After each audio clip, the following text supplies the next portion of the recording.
Transportation Committee, where Anchorage is a place to get to, not just a place to get through.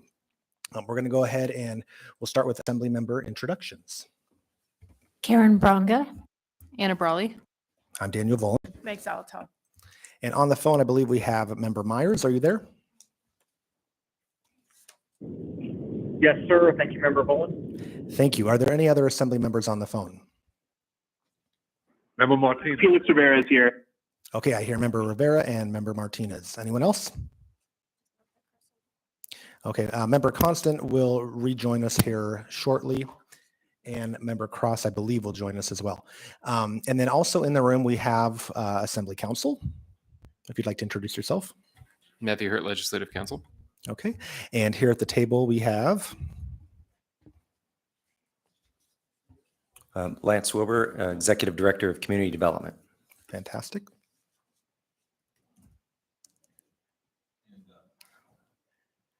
That one's blinking, Sean, maybe that one. And I'm Sean Holland with the DOT Central Region Director. So. Fantastic. Okay, so we're going to go ahead now that we finished introductions and start with our unfinished business. And only one item under unfinished business. That is an update from Mr. Wilbur on local control of 5th and 6th Street. So go ahead and take it away, Lance. Thank you, Mr. Chairman. My update will be brief. I had a conversation with our legal counsel after our last meeting. I have the original agreement. I'm going to be drafting that. I have that in progress. I think once I have that together, I've had some initial conversations with the folks at DOT staff of the kinds of things we're looking at it, so they haven't had a chance to review. So I'll say it's a work in progress, but I think at your next meeting, your next quarterly meeting, I'll have had that drafted internally, an opportunity to review it with Sean and his crew. So hopefully we'll have some more progress at your next meeting, but that's where we are right now. Okay, fantastic. I'm happy that that it's making progress. Any questions on that from Assembly members? Member Brawley, go ahead. Yeah, just briefly, and I understand it's a work in progress. I guess just generally, does it seem like we're still on track, or have there been any kind of new issues identified? I know it'll be a complex thing to figure out, but are we still on track? Through the chair, the answer is yes. Okay, I'm not seeing any other questions. And for the members on the phone, of course, you can text me to get in the queue if you'd like to. Thank you for that brief update, Lance. And please keep our committee apprised as you move forward. Appreciate you being here. We will move on to new business. And so we have a number of standing reports where we can hear short updates from transportation folks. The first is AMAT's standing report, and I believe we have Aaron on the phone. Yes, hello. Can you hear me? Yes, thank you, Mr. Younganellen. If you could introduce yourself and give your standing report briefly before you do, I just want to note that Member Constant, Chair Constant rejoined us just now at about 2:08. Yeah, go ahead, Aaron. Thank you. I'm Aaron Younganellen. I'm the Executive Director of AMATS. I just want to give you a quick update on some things to look out for AMATS. First, our 2050 MTP should be going to the Policy Committee in February for approval. So we're very excited for that. It's been a number of years of work and effort by staff and the public and the committee members. We also have the AMATS Safety Plan, which has been the last year or so of effort by staff and the consultant is going forward for approval in February to the committees. So be on the lookout for that. And give you a heads up, we are moving forward on a complete street topology plan. Right now, we're going over the RFP proposals. So we're very excited to get that project started soon. And then a heads up, just be on the lookout for an RFP we hope to put out soon for the climate action plan that AMATS is starting to work on. That's all I had. Thank you. Fantastic. Any quick questions for Aaron from Assembly members? Okay. I have a question, Aaron. Could you just maybe briefly describe what a complete streets typology plan is? Yeah, so this plan is going to be looking at how, identifying and putting together like an action plan on complete streets and how to implement them. It'll also include street topology, which is a way of looking at the system kind of different.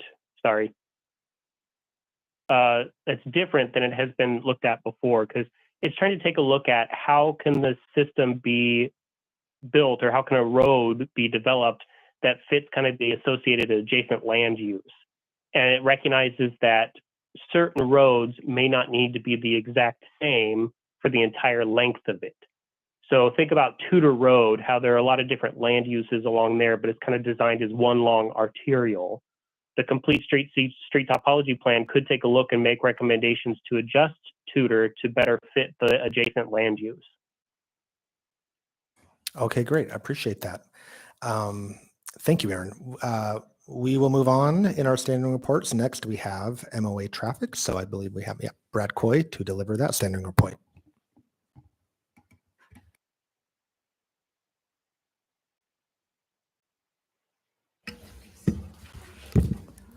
Brad Coy, Municipal Traffic Engineer. Happy to be here to do my standing report, which is up on the screen right now. I was a little bit late getting to the clerk's staff, so it is not yet on the website, but we'll be there. But of course, pictures are a lot easier to be able to convey information. So I put in a presentation. Go to the next slide. That covers, maybe go back one. There we go. So there are two things that are going to be on this report, annual or quarterly report, quarterly update. First is the 2022 annual traffic report. And then a second is an update on the protected bike lane pilot project status.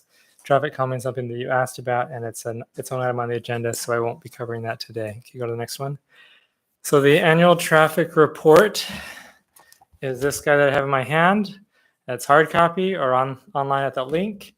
It includes information about traffic devices, crash analysis, traffic volumes, including both roadway and trail, so all modes, and roadway information such as speeds. It was published in December 2023. We are working the best we can with the staff that we have, so usually like to do it a little bit earlier in the year. So hopefully we can staff up in that data department and be able to do that. And then you got a link to the report right there. So go to the next page. The 10-year trend, what's happening in Anchorage with crashes? You can see I put a line in there for COVID, pre-COVID, and post-COVID. So in 2020, things did drop. When it comes to the top graph, which is fatal and major injury, it did start to tick up a little bit, especially in 2022. And so the minor injury and the non-injury are still kind of holding steady at the new baseline following COVID. Go to the next page. The vehicle pedestrian crashes, they did have a generally upward trend. These are that shows both the fatal at the bottom in gray and the crashes at the upper number. And when COVID hit, things did drop off substantially, but they do continue to have an upward rise. One great thing is that fatalities did drop. So that 13 fatalities in 2021 was just a blip that we see at the moment. 2022 did not continue that trend, fortunately. Next page. Bicycle crash trends had been generally holding steady, going down slightly. Pre-COVID, post-COVID, they have started to tick up as well. And one thing that you also notice in the bottom graph is that the majority of bike crashes are in the summer months, which we expect is primarily due to the amount of bike traffic. Okay, go to the next page. This shows where some of our clusters of vehicle pedestrian crashes have occurred in 2022. You can see the 15th and Gamble is a huge cluster. Northern Lights Benson, 5th and 6th, 4th, 5th, and 6th. There's also some along Tudor and Muldoon and Mountain View. The Northern Lights Benson and the 15th and Gamble, those are ones that every year we see. Can you go to the next one? Bicycle crashes also have the Northern Lights Benson area, also along Tudor near the Seward Highway, Muldoon, and DeBar also pops in there for bicycle crashes. Okay, next page. This shows the intersections with the most crashes in 2021 versus 2022. Our top two are the same. East 6th Avenue and Gamble and Boniface DeBar. They just swap the order. And then a lot of the same ones kind of intermixed a little bit. Some new ones that had a few less than the prior years. But yeah, so we have some of the same locations that we're seeing a significant number of crashes at, and these are ones that we do coordinate closely with DOT and look for opportunities to have safety improvements. Okay, go to the next page. The other thing I was going to touch on briefly is the Protected Bike Lane pilot project. Phase 1 was last summer in September. This shows a picture of it getting installed. The goal was to learn how to implement a protected bike lane in preparation for the summer 2024 pilot. That it had plastic posts and rubber curbs. We do have some preliminary data results. Average speeds decreased by 8 miles an hour and 4 miles an hour at some of those locations. But the biggest thing that we saw is that the highest speed, these are 50 miles an hour, so 20 miles an hour over the posted speed limit of 30. There were 60 per day when we did the pre-implementation measurement, and it went down to only 1. So that was substantial. It showed significant traffic calming. We are still looking at what the data shows as far as bike volumes. That wasn't as much the focus on this as it was implementation to help us to know how we can do phase 2, which is the next page. So phase 2, this is what's coming up in 2024 for the summer. Downtown 6th Avenue and A Street, the section shown on the map. So A from 10th to 6th and 6th from A to L, with some wayfinding along Coastal Place, connecting the Elderberry Park and Coastal Trail connection to the A Street multi-use path that connects down to Chester Creek. So this would be one of the things we learned from the phase 1 was lots of suggestions to do a two-way protected bike lane on one side of the road. So we're going to try that. In this case, it's going to be on the left side of the 2 one-way streets.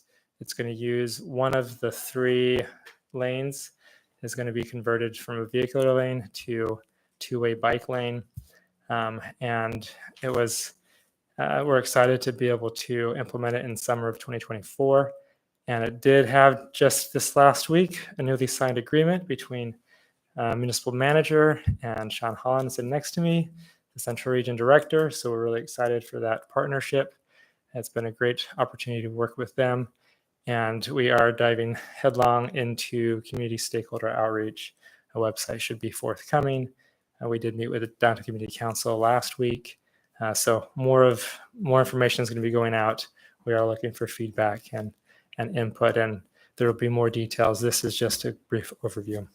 So that is what we've been working on busily, a few of the main things that I wanted to touch on today. Awesome. That's an exciting update. So we're going to go to Member Brawley, then Member Constant, then Member Bronca. Yeah, thank you. I appreciate this update, and I look forward to reading the report in more detail. Just a couple of comments and then a question. So I am interested to see that we had actually a lower rate of crashes, but also an increasing trend. I think that's certainly something we're seeing nationally. And I know in other cities, they've actually seen historic highs in terms of fatal or serious injury crashes. So I'm glad that we're not back to the peak of where we were, but that is a concern. Similarly, I want to note that most of those intersections are on our major state roads. So I think that's not a surprise based on the Vision Zero data that's been true for many years. But just to note, the design choices that we made many years ago in having these large arterial roads or stroads is showing that they are one of the most dangerous places for someone who's not in a car to be. But my question is actually just commenting on, given that we just finished 2023, this is 2022. I know it will take a while to get that report done. Have you looked at the data, or do you see any significant deviations from these trends for this past year? We haven't looked yet at the data. It's so fresh.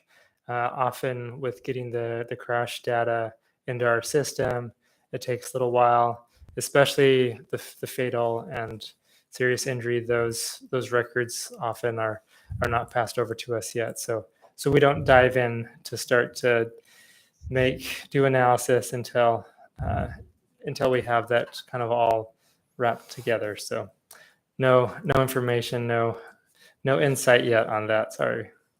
Yeah, that's fair. I was just thinking anecdotally, I know we've seen several stories of folks either injured or unfortunately killed on our roads this past year. So expect more of the same trend, but hopefully we can start turning that trend around. Thank you. Okay, Member Constant. Thank you. Can we go back to the proposed temporary bike path slide? I think it was the last one. That one, yeah, perfect. Thanks.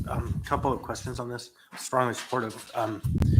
So it looks like it crosses two major intersections. Kind of 6th Avenue at the very west end on the map. Over here looks like it crosses L. L, and then on this end, really, it's 9th Avenue. Are there any intended signage supports for those major intersections for this pilot? Like, how are we going to notify people that there's a new pattern there?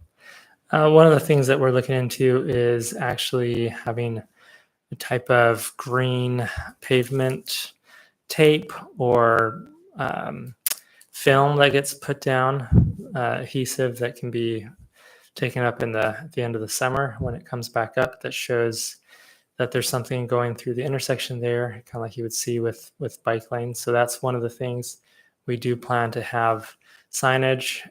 One of the things we intend to do with all these signals along this corridor is no turn on red. So there will be signs that would get put up that say no right turn on red, no left turn on red. So those will be some things. At driveways, we do plan to have signage facing like right in front, like where you see the one-way signs often, that direct drivers to look both ways. Bike traffic coming from both directions. So those will be some of the key points that will be there. So I don't see transit here, but we have shut down our transit center and bathroom at the 6th Avenue parking garage, which I think at some point soon we're going to have to start looking at what's happening, because at this point it feels like never coming, and the reality is it just turned into a net problem solution for ACDA. They don't have to deal with the public facility that is that transit center, but their tentative plan that has been causing great concern for the community is to put in effectively a transit stop right at Nordstrom. So I think that's basically right about here. And if that's the case, then have we made considerations for what happens if a transit stop develops right there? Yeah, so the protected bike lane would be on the left side of the road, so would not impede any of the transit stops, which are all on the right side of the road. So how is that going to work? Sorry to be so diving into the That's all weeds right. on this, but how's that going to work here? Then at the corner of 6th and A, Yeah, so at the gonna corner of have 6th and bikes A, transit across the intersection. I can provide a concept that shows you what we're thinking, but just to talk through it real quick, where the left lane on 6th Avenue, so that's the north side of the road, and the left lane on A Street, which is the west side, where those intersect, if you kind of carry them through the intersection, which would be the northwest corner of the intersection, is going to be a sort of corral where, as bikes are coming and making that left turn, they would proceed with the northbound A Street traffic. And so if it's not the A Street traffic with the green light, then anyone on 6 would stop and wait until the north-south green gives them the ability to go. So there's kind of a waiting area, kind of a bike box of sorts, you could say. So effectively, they would transit through the intersection and stop on the other side. If they're coming on 6th Avenue going to the east, they would get to basically where the crosswalk is, cross over the crosswalk right into that northwest corner of the closest corner of the intersection, and wait there and turn to head south, because they're going to be on the west side of A Street. So what might be easiest is let me bring and show you the concept from just a graphical standpoint. We have some of those that I can pull up on my phone after the meeting and show you what we're thinking about. I Yeah, think that'll because clear it's everything hard. up. It's hard to conceptualize how an outer lane of traffic, which would be the left-hand lane, can cross 3 lanes of traffic to get to the outer lane on the other side when you have 3 lanes that have a right to proceed straight through. And so that I'm Yeah, we interested have in thought seeing- about it, and seeing your graphic. Thank and you. everything does work. And them both being one ways provide some opportunities that might not otherwise be there. Thank you. Okay, appreciate that. We'll go to Member Bronca and then Member Zolotel.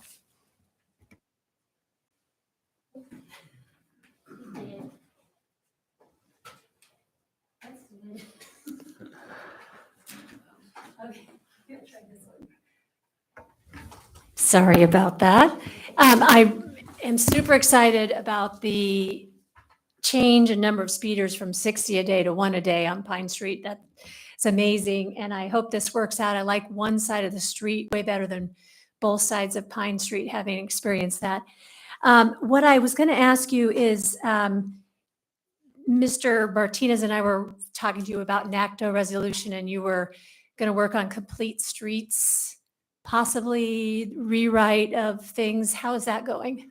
Yeah, so the Institute of Transportation Engineers is actually doing a certification course that they're about to start that is about safe streets. And so we have some staff signed up to be able to go through that course, fairly intensive course, a bunch of webinars, and kind of, I think, some live discussion as well. And so we're looking at that as an opportunity to really flesh it out and continue to make progress on it.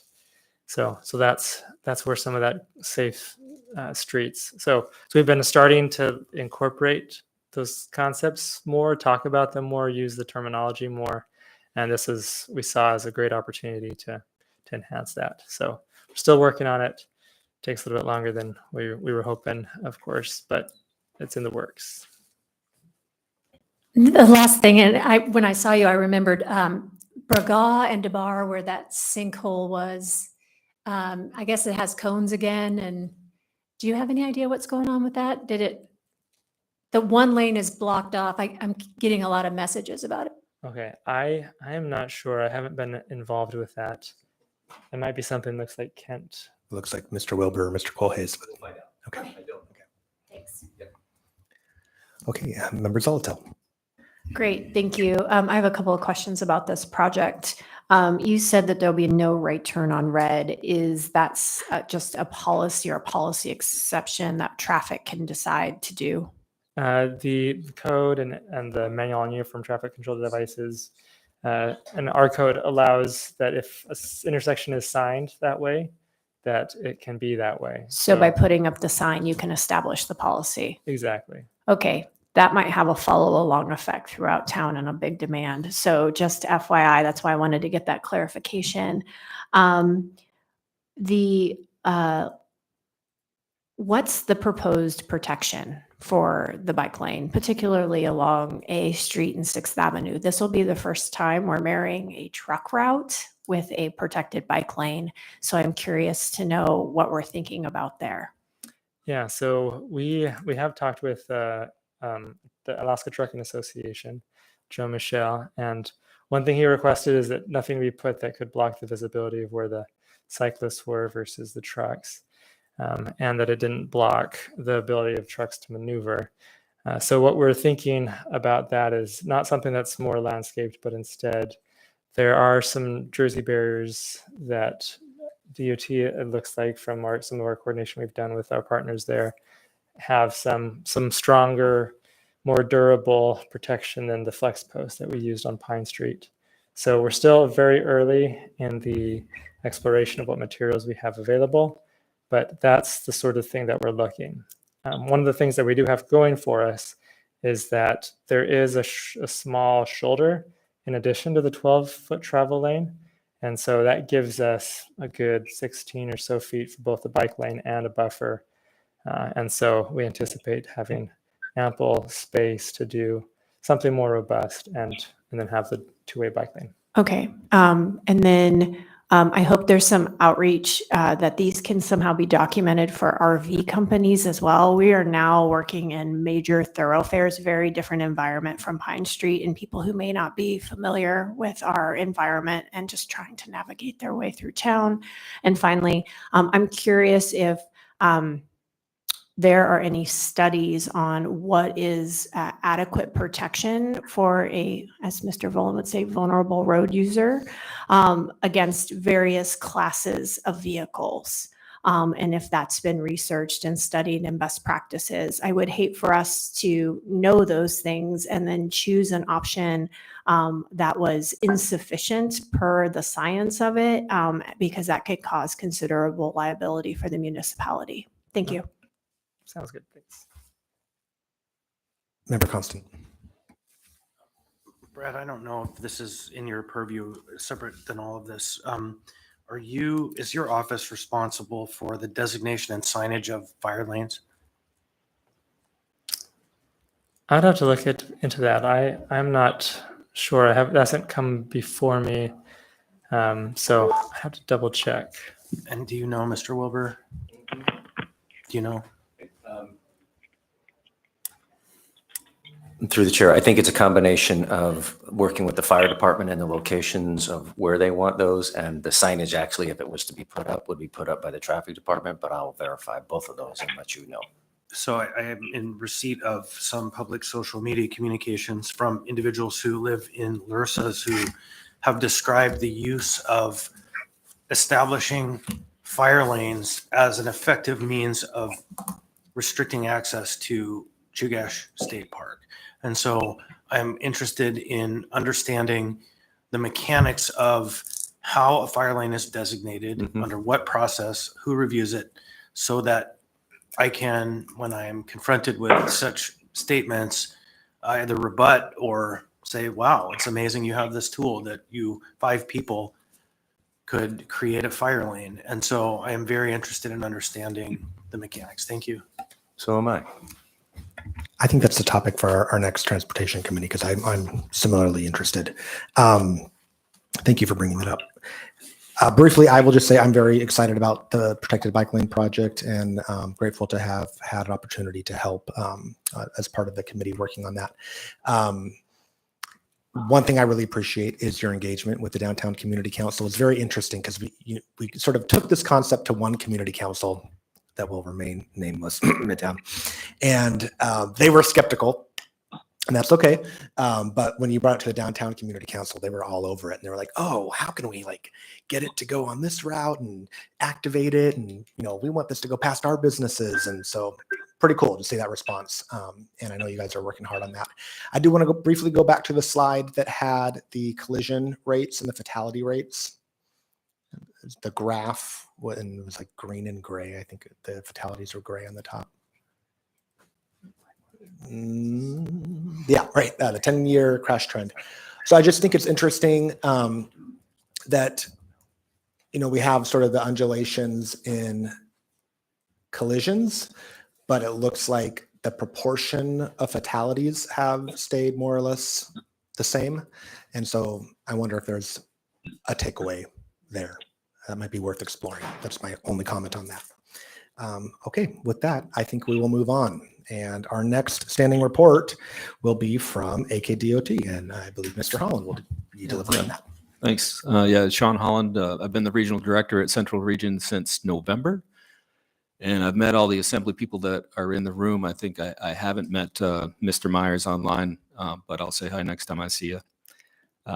I should mention that I have a hard stop at 3:15, but I've got a bunch of staff out here that can answer the questions better than I can. So, one of the goals that I have for Central Region is to foster our relationships with local governments. The way I read the statutes, that's a requirement for us. I want to create partnerships, that so that our work can complement the community goals, and we can always improve on that. I think Anchorage is one of the easier communities for us because we have 400 people that work at the DOT that are that live in Anchorage and are already part of that community. But ideally, I'd like to create this personal connection here so that if you guys have any questions, transportation related, anything that the DOT can do to inform you or help you make decisions, then I wish that you would give me a call, and I might not be able to answer the question, but I certainly have people that can. Another one of my goals is to improve our public communication. There's always room for improvement on that. We want to continue to find ways to engage the community early in the process in language that they can understand. A lot of times, if we're looking at a plan set, I've been looking at them every day of my life for 30 years, so I know exactly what I'm looking at. But the public consists of a lot of different people that don't necessarily know what a set of plans looks like. So we need to work on that and kind of improve that, our message there. And I feel like the assembly can help us with that a little bit, and maybe through this meeting even. I like the idea of this meeting. If it meets my optimistic vision, as a two-way productive conversation. I think I told Assemblyman Boland that a week is adequate time for us to prepare for these things. But the more time you give us, the more detail what you're looking at, certainly the better information that we'll be able to return.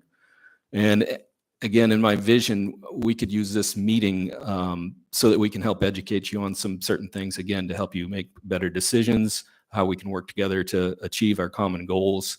If you wanted to learn about federal process, we could have Ben White, who's our area planner, come over, and he's our regional planner, come over and give you just a 101 and kind of explain to you, why does a project take this long to deliver? What are the different processes that it goes through? What can we do with our funding and what we can't? I think that would be helpful. Likewise, I could see like Brad's group talking to you about signals, talking to you about our TORA and maybe looking at some of the deferred maintenance that we have with our signals and our lighting, or just anything like that, just to let you know what the city's needs are. And, the DOT we have a bunch of licensed and practiced professionals that work in the transportation industry every day. And again, anything we can do to help you guys make better decisions, then we're happy to help. Some of the topics that I kind of wanted to cover, that snow removal it has been a big one for us this winter.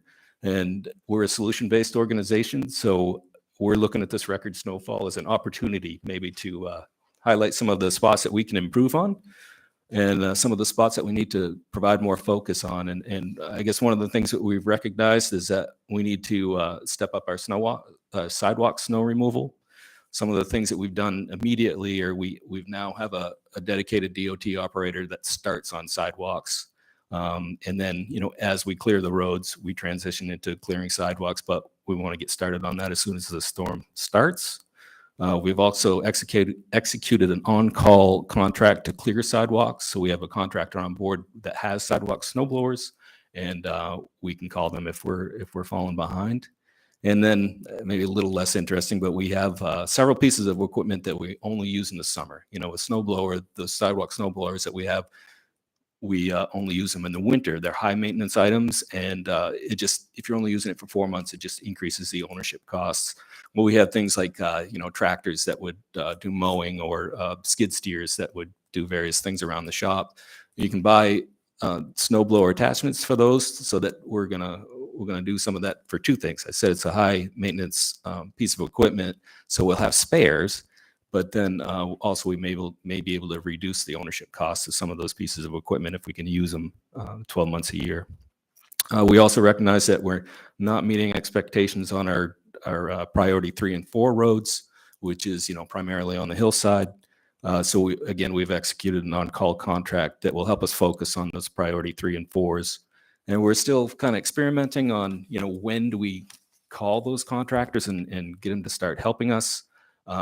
But, again, hopefully we can use this season to kind of iron that out and set some, I guess I'd call it criteria when we do make those calls. The last bullet that I have on snow removal is that we have a joint project with the city where we're in the process of selecting a consultant to prepare a right-of-way snow and ice management study. And I think that's similar to what Fairbanks did through FAST, through their MPO. And I think that consultants just about on board.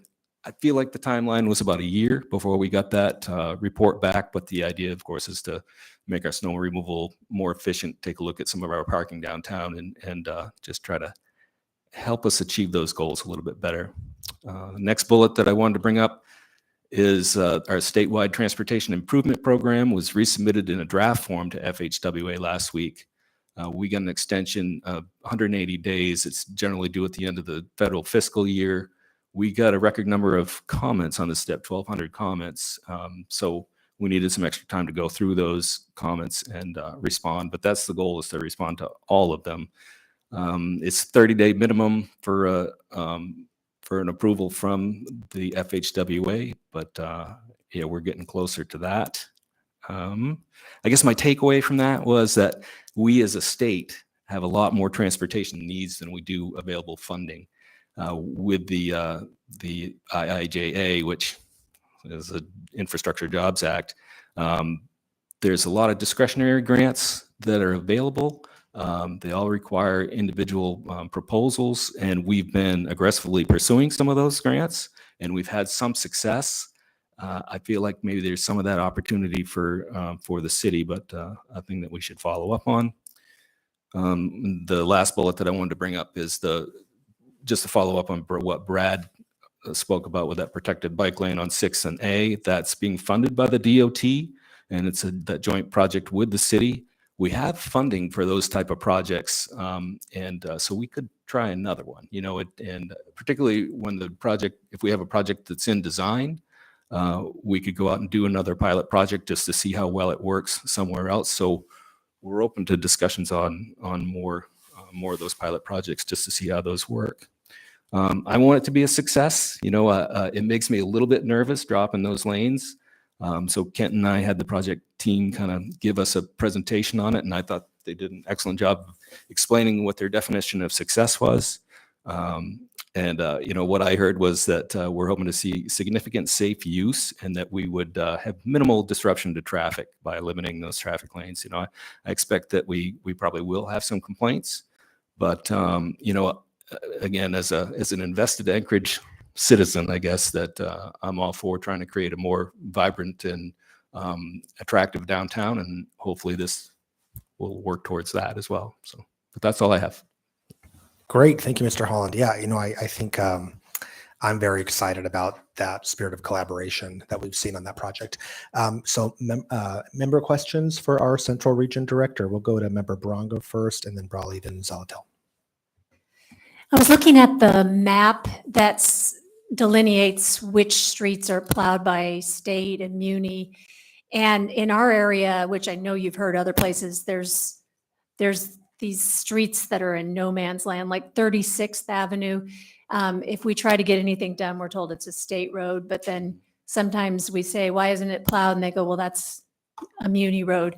So on at least the municipality website, there's a list in red of streets that are state maintained, and it's not on there. But then you can find another map that shows it colored like it is maintained by the state. So I think trying to iron out some of those discrepancies is important for getting snow removed in a timely manner. Thanks. Sure. I guess through the chair, just a comment, maybe. I mean, we could take a look at that specifically if I knew what section of 36th Avenue that was. But again, I think the last few years probably that we've at an operational level, we've developed a really good relationship between the city and the DOT maintenance forces. And I think that we need to continue to foster that relationship and look at different ways that we can improve that. And if there's voids in there, I would bet that those guys are not aware of that. So that would be valuable to pass that information on. Yeah, thanks. Member Brawley. Yeah, thank you. First, thank you for the update on sidewalks and giving that more attention, and that's great. I know that's something that many of us have been asking for, as well as our constituents. One note on that, I noticed, and I have some photos, I can send them later, but I have noticed that the pedestrian crossings at intersections often don't seem to get plowed, or maybe they were plowed and then they got plowed over.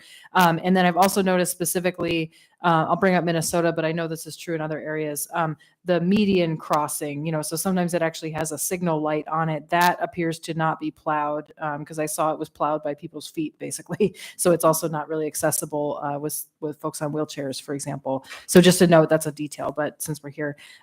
My question is actually on the governor's draft budget or the governor's budget that was submitted. I saw there was 900,000 proposed to your office.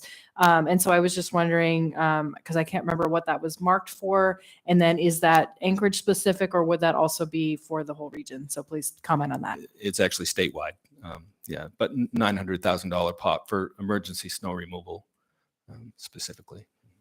Yeah, So just to be clear, it's not specifically for South Central, it would be for anywhere in the state? correct. Yeah, yeah. you. Yeah, Juneau got 30 inches yesterday, the day before, I think. So they would probably take advantage of that if that was in place. Member Zolto. Great. Thanks for being here. I have two projects I'm interested in kind of knowing where they're at in Midtown. So the 36th Avenue intersection, is that still slated to move forward? And then that is somewhat supposed to coincide with the Tudor Bridge redo. So can I just get a brief update on where those might be? Yeah, neither one of those projects is in the current draft STIP, but we do have state funding to keep those moving. So we made the decision this morning to bring the at least the 36 project to PER, which is a project engineering report, but sets up design criteria and then I think we're also going to take a look at what kind of benefits we would get to at least getting through the NEPA document, the environmental document. But yeah, so I guess we've decided to go through the PER until we can see when that might be funded, but it's not in the current 4-year step that's in draft form. Okay, great. I might send an email and get some of that in writing. Sure, yeah, Because my yeah, community well- councils very much ask about Yeah. that project and Uh-huh. want those updates. Yeah. And they're always kind of waiting with bated breath to know like what's happening. Yeah. And we hadn't heard from anyone for a while. And there's somebody that can articulate that a lot better than I just did Great. too. So Yeah, in layman's terms would be great. Thank you. yeah. Okay, any other member questions for Mr. Holland? I'll check my text. I'm not seeing any. Okay. I think we will move on then for now and go to our standing report from long range planning. And I think I see Ryan here. Great.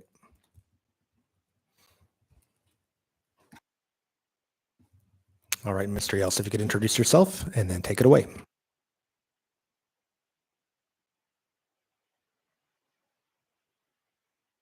I think you're still blinking there. Can we? There we go.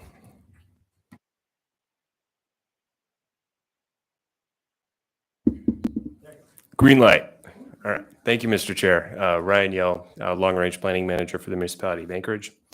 Just wanted to give you very brief updates on the 4 transportation-related projects that we're working on. First one being the Downtown Streets Engineering Study. The contract with Kinney Engineering was approved by the Assembly on the 9th, so thank you. There's an internal kickoff meeting with the consultant on February 1st, and after that, we should be getting the project underway. The Long Range Transportation Strategy, which was previously referred to as the Long Range Transportation Plan, which threw in a bunch of confusion. Then we called it the Long Range Transportation Policy Plan, or the LRTPP, which nobody liked. So we have settled on the name of the Long Range Transportation Strategy, and we do believe that that is a fitting nomenclature for it, given that is intended to be a statement of priorities and values of the community and how we're going to allocate funding for transportation projects going into the future. We will be sending out a priorities survey at the end of this month. It will be an online survey, and it's intended to gauge public support for the list of objectives and priorities that were generated by the working group over the past several months. And then the working group will then review the survey. We'll begin writing the draft plan, and we anticipate bringing that before the full assembly sometime in April or May. For the Spenard Parking Corridor Study, this is underway, and the consultant team led by HDL has been retained, and also the project funds have been carried over into a special rollover fund, also approved by the Assembly on the 9th, so thank you. That we'll be able to continue work on this project. The Citizens Advisory Committee of Business and Property Owners has been established and has had their first meeting, and just did the initial meeting to provide input on the parking issues that business owners have noticed in the Spenard area. And we're really excited how this is going to feed into the overall right-of-way management study because given that it is just a small portion of town, it really allows us to dive into site-specific issues rather than focusing on such broad categories, which can sometimes be difficult to envision. For the right-of-way management study, the selection committee for Project A and Project B, Project A being that snow and ice management study, and then Project B being the overall parking management study. The selection committee has or is wrapping up their final steps on selecting a consultant. Given that we are still in that process, I don't believe I'm at liberty to say who those folks are at this point, but we are nearing completion of that selection study and should hopefully have an update for the assembly here shortly. And lastly, Assemblymember Brawley at the last Transportation Committee meeting did request some basic information on transit supportive development corridors. So I hope the committee has received the memo that I sent to the clerk's office. If not, let me know. If not, we will get that distributed. Okay. I don't know if we do have that as part of our materials today. So Ruby, is that something we can get updated and circulated? Okay, thanks. Go ahead and continue. All right, thank you. But I did follow up with Assemblymember Brawley after that meeting, and she did send me a handful of questions, and I just have some brief responses on each of those, as well as a map showing the overlap between our designated transit development corridors as well as the current transit route system. And I believe that is all that I have for the committee. I'd be happy to answer any questions. Fantastic. Thank you, Ryan. Questions from members? I have a question, and then we'll go to Member Brawley. The assembly funded, it sounds like we're breaking that up, the study on right-of-way management, parking management, and then I think the language is best practices in snow removal from streets and sidewalks. Is that the same study that Mr. Holland was referencing, or are those two separate efforts? And I wonder if they are two separate efforts, can those coordinate? So AKDOT and Public Facilities has been part of the selection committee. So I believe that it's the same. Okay, so you guys are working on that together. That's the same study that we funded. Awesome. Member Brawley. Yeah, I just want to say thanks for following up, and we'll check out the memo because I think it was just informational. So really appreciate it. Any other questions from members on the phone or in the room? Let's see. I'm not seeing any. Fantastic. Yeah, I will just comment that I think the transit supportive corridor concept in the 2040 land use plan is really worth unpacking and looking at. Is it serving us well? Have we upzoned those areas? Is it, is it coordinating with the traffic route? So I look forward to reading your memo. Go ahead. Yes, thank you, Mr. Chair. Just one thing that I do address in the memo that perhaps this committee can consider is we don't have any code incentives for development within transit supportive development corridors other than various tax abatement incentives. There are, like if you're doing a reinvestment focus area, one of the approval criteria is that you have to be within a transit or close to a transit supportive development corridor. But really, they're just designations that within the land use plan map. We really don't have any teeth to them. So if the committee is interested in exploring possible incentives or minimum requirements for development within them, we're certainly open to the conversation. Okay, great. Thank you. Appreciate that report, Ryan. I think we will move on to our next standing report. And that will be, if there is anybody here from public transportation, I know we put the invite out, there might not be anyone here, and that's okay. So, Mr. Chair, go ahead. I'm sorry, if I could just speak up for my colleagues over in transit. I believe they were not informed of the meeting. Okay, we're going to do better then going forward because we want them to be here. We want them to participate. Appreciate it. Member Constant, did you have a question? Yeah, thank you, Ryan. From a staffing perspective, we have AMATS, which is Aaron. He's got his whole thing. Then we're kind of having a more robust reach into the planning department with transportation questions. Do you have staff for that? How is the operation of this kind of work going to function through the department. I want to make sure what we're doing isn't creating unfunded work. Through the chair, that is a great question. You don't have to answer on the fly. Let's have that on the agenda to make sure that we're addressing this. If we're going to increase in the planning department transportation work, that we make sure we have staffed, funded the work. So it's just, I want to make sure you have the resources you need to effectively do this work. So it's not the right question to ask you to answer right off the top of your head. So, but you can give a reply. Thank you. Yeah, I can certainly touch on that. We do have a position, an updated position that is working its way through HR, and we hope to release that here shortly.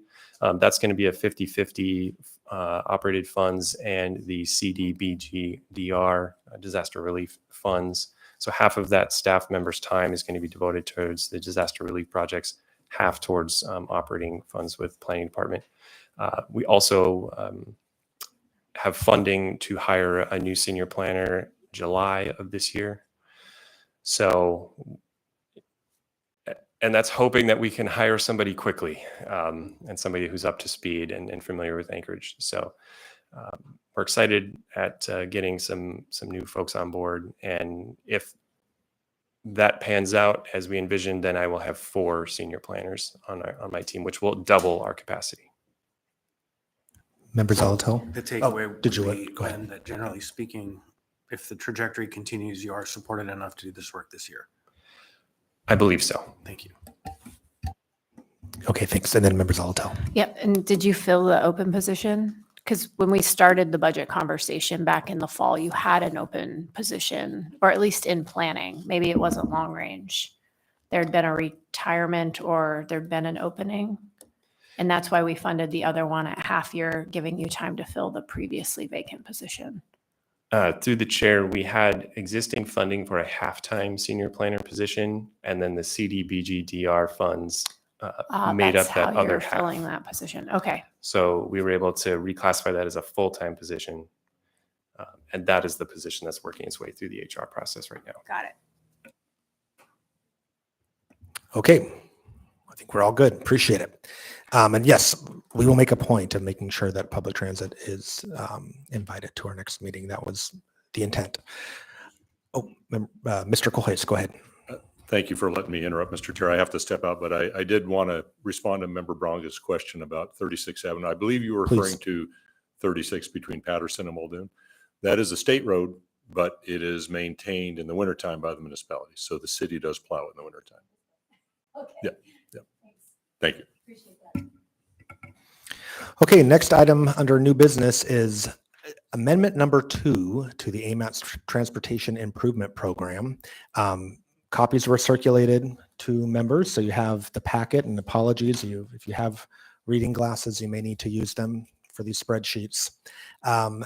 Do we still have Mr. Jonganellen on the phone? Yes, I'm here. Awesome.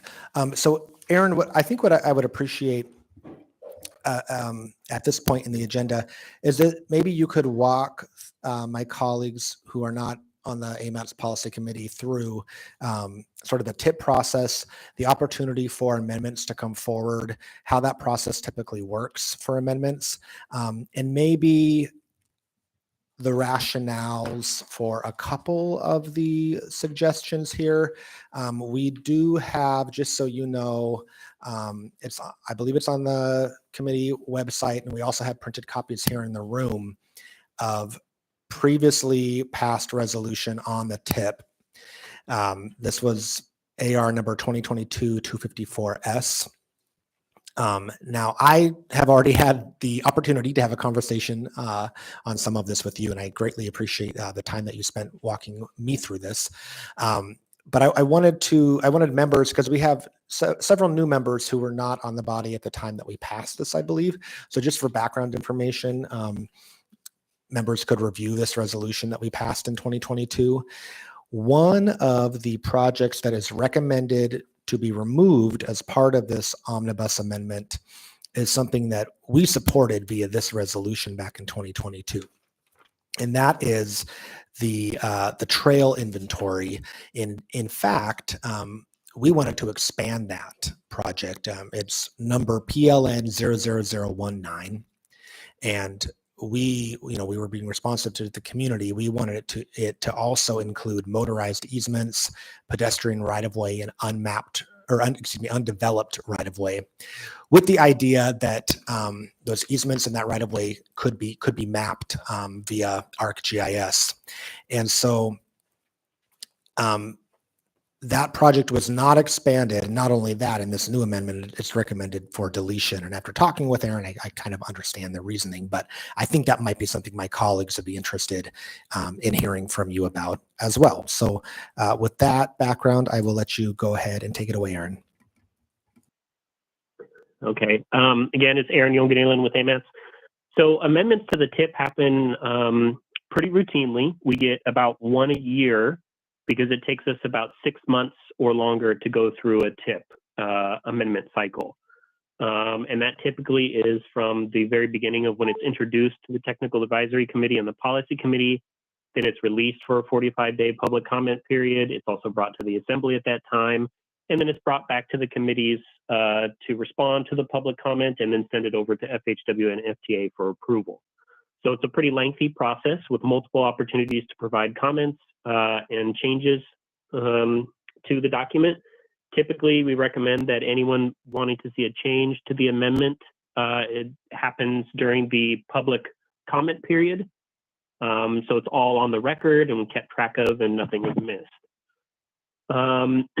Rationales for why we do a lot of what we do is to keep the program moving forward based on available funding, available staff time, or keeping to the project schedule. So I just wanted to go through a couple of items. On table 2 under complete streets, you'll see a big deletion of a project, Eagle River Road Rehabilitation Project. That's a $60 million project. The reason that's being deleted from the TIP with Amendment 2 or recommended for deletion is the cost of it is too high for the TIP to afford.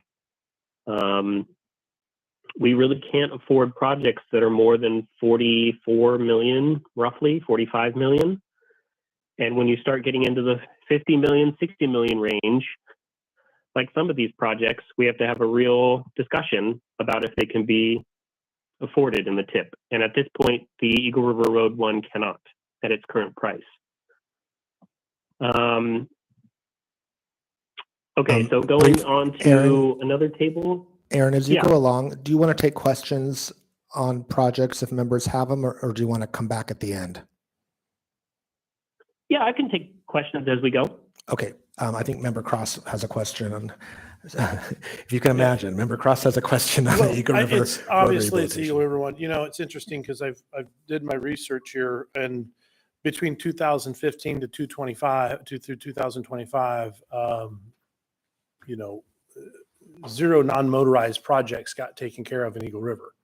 Now they're slated to happen maybe between 2027 and 2030, but the Eagle River Road project, part of the frustration that I continue to have with, you know, at least our district in this is that is one large project that incorporated not only motorized, but non-motorized. And so wasn't there, and so naturally when you take everything and sweep it into a big pile, it looks like a large, massive project. Is there not a way that we can take smaller sections of it and take care of a mile of bike trail here that needs to be done next to Ravenwood Elementary School or whatever that is, where kids are walking in the street, or you've got a 55-mile-per-hour road and no adequate sidewalks and no adequate bike trail? Is there a way we can take a larger project and fractionalize it down into bite size so that, again, to use the analogy I used at AMATS, if you try to eat the whole elephant, you're going to choke, and nobody's going to want to do that. But how do we take a large project and break it down into smaller things that we can make some sort of headway on, as opposed to it's just too expensive, so we should never do it? Yeah, there's opportunities to pull pieces of a project out. So if there's a desire to do a non-motorized element of this project, that can be a separate project on its own. And I know that's been brought up before, so I'm actually working with DOT to get a cost estimate for that pathway. The big thing about this project is a portion of the pathway was already done through MOA Parks and Rec in Eagle River. No one told AMATS about it, so I had to kind of find out on my own. And so that changed some things there. But if there's portions left of the facility that need to be improved, we could easily look at adding that in as a project if that is the desire of the policy committee. Thank you. And I appreciate you pointed out the only two non-motorized projects to take place in the last decade in Eagle River. One was funded through Subursa, and the other one was money that Kelly Merrick brought back for her district, which was improvements of a failing bicycle trail next to a creek along Eagle River Road. So again, I guess part of the concern here is that unless at least District 2 goes outside and tries to find funding elsewhere, they never, and as you know, because of the way we rate things, their projects get indefinitely pushed. And I think that's part of the concern. Thank you. Yeah, I would just add myself, I think that I would be interested in exploring that option too for just maybe a non-motorized component, a segment. Great. I think I don't see any other questions, so go ahead and continue, Aaron. Okay, thank you. So table 3, active transportation. So just some basic updates here. One of the projects we're removing from here is the multi-use pathway from Tudor Road to Northern Lights Boulevard. The reason we're removing this project, and this is a concern we have in other locations within the AMATS area, is a lack of match. All of our federal funding requires a certain percentage of match, so non-federal funding to be brought to the table. And this project has been especially difficult because of where it falls. The intent of this project was to develop a multi-use pathway from Tudor to Northern Lights along the Alaska Railroad corridor. And so what that means is it fell outside of the Muni's right-of-way and DOT's right-of-way, so it had limited the available match for this project. We worked with the Anchorage Park Foundation to try and get some match from the legislature for this project. That did not succeed. So at this point, the recommendation is to remove this project because there's no match available. And it's not just match for the design, it's match for the entire project. And so it's a substantial ask. I will say that even if it's removed here now, it doesn't mean it can't come back at a later date. It's just right now there's a recognition that match is not available. Okay, great. Member Zolotel has a follow-up on that. Thanks. Aaron, is it not something we could bond for? No, the municipal bond funds can't be spent because it's out of Muni right away. So we would need, basically, the match needs to come from a way that could allow us to create this trail on railroad right of way? Correct. Oh, well, that seems like a bad idea anyway. The railroad's not terribly cooperative. Okay, thanks.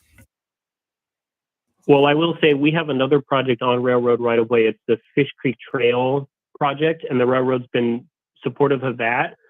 And the match has come from the Muni's Parks and Rec folks. They have the match that can be used for this. However, they have been severely tapped out of their match with all the other projects going on. So, you know, this one is one to keep an eye on for the future that may come back if some of that match is available. Member Branca. Thanks, Aaron. I noticed the Northern Lights Boulevard sidewalk repairs, and that got me super excited till I saw that it's not up near Muldoon. And so that's something we could comment on a amendment time as a community, maybe. The problem with this, the sidewalks are terrible along Northern Lights, but specifically between Patterson and Muldoon, there's a retaining wall with a very narrow sidewalk, which is so scary. You can't get a bike and a pedestrian next to each other at the same time there. Normally if there's no retaining wall, you can kind of ooze onto the edge. So hopefully we can look at that at some point. Yeah, so this project wouldn't be able to expand that far, but we are always looking for recommendations for new active transportation or roadway pavement projects. So I'd be happy to talk with you about that more and see how we can move that forward. Thank you. On that note, Aaron, it might be good for my colleagues and myself to have a reminder about sort of for the next tip, the nomination process for getting projects on the tip. If there are things that we know that our community councils want to bring forward. So that could be something you email us at, whenever you're available to do so. But yeah, do you want to continue walking us through this? Yes, I'll try and go as quickly as I can for you all because I know time's limited. So table 4, in this one's just some basic updates. And like it was said, the non-motorized facility inventory mapping project is being recommended for removal at this time. A lot of that has to do with limited funding availability. There was no additional funding available at this time because we had to use that $300,000 for another project, the congestion management process update. And there's no staff time. And when I say no staff time, I don't mean staff to actually do the inventory itself, but to manage the consultant contract. AMAT staff is very limited. We're down 2 people at this point. And so we have a very short staff. DOT and the municipality of Anchorage are also short staffed. So it was recommended that this project be removed. Again, if it's removed now, it doesn't mean it can't come back at a later date. I think Member And then Zolotel let's has see, I was just going to go ahead and skip down to. Oh, before you move on, Any Aaron, questions? Member Zolotel's got a question for you. Where did you say the money, that $300,000 got reallocated to? Excuse me. Sorry, I'm homesick, so I apologize for the coughing. Sorry to hear that. It was originally going to be funded with CRSA funding, so that was the COVID response funding, Mm-hmm. but that got all pulled out and reallocated elsewhere. And so we had to find $300,000 of our STBG funding. It's actually being used as part of the congestion management process update, which is PLN 00023.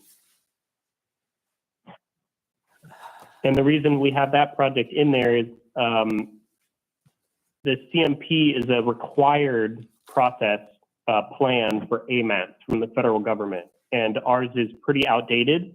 And as part of our certification review, they wanted us to update it ASAP. Okay. Thank you. One thing after our meeting that I thought might be helpful going forward, Aaron, is that maybe in this table, if we could have like an asterisk or something for those projects that are the required projects that we have to do every year.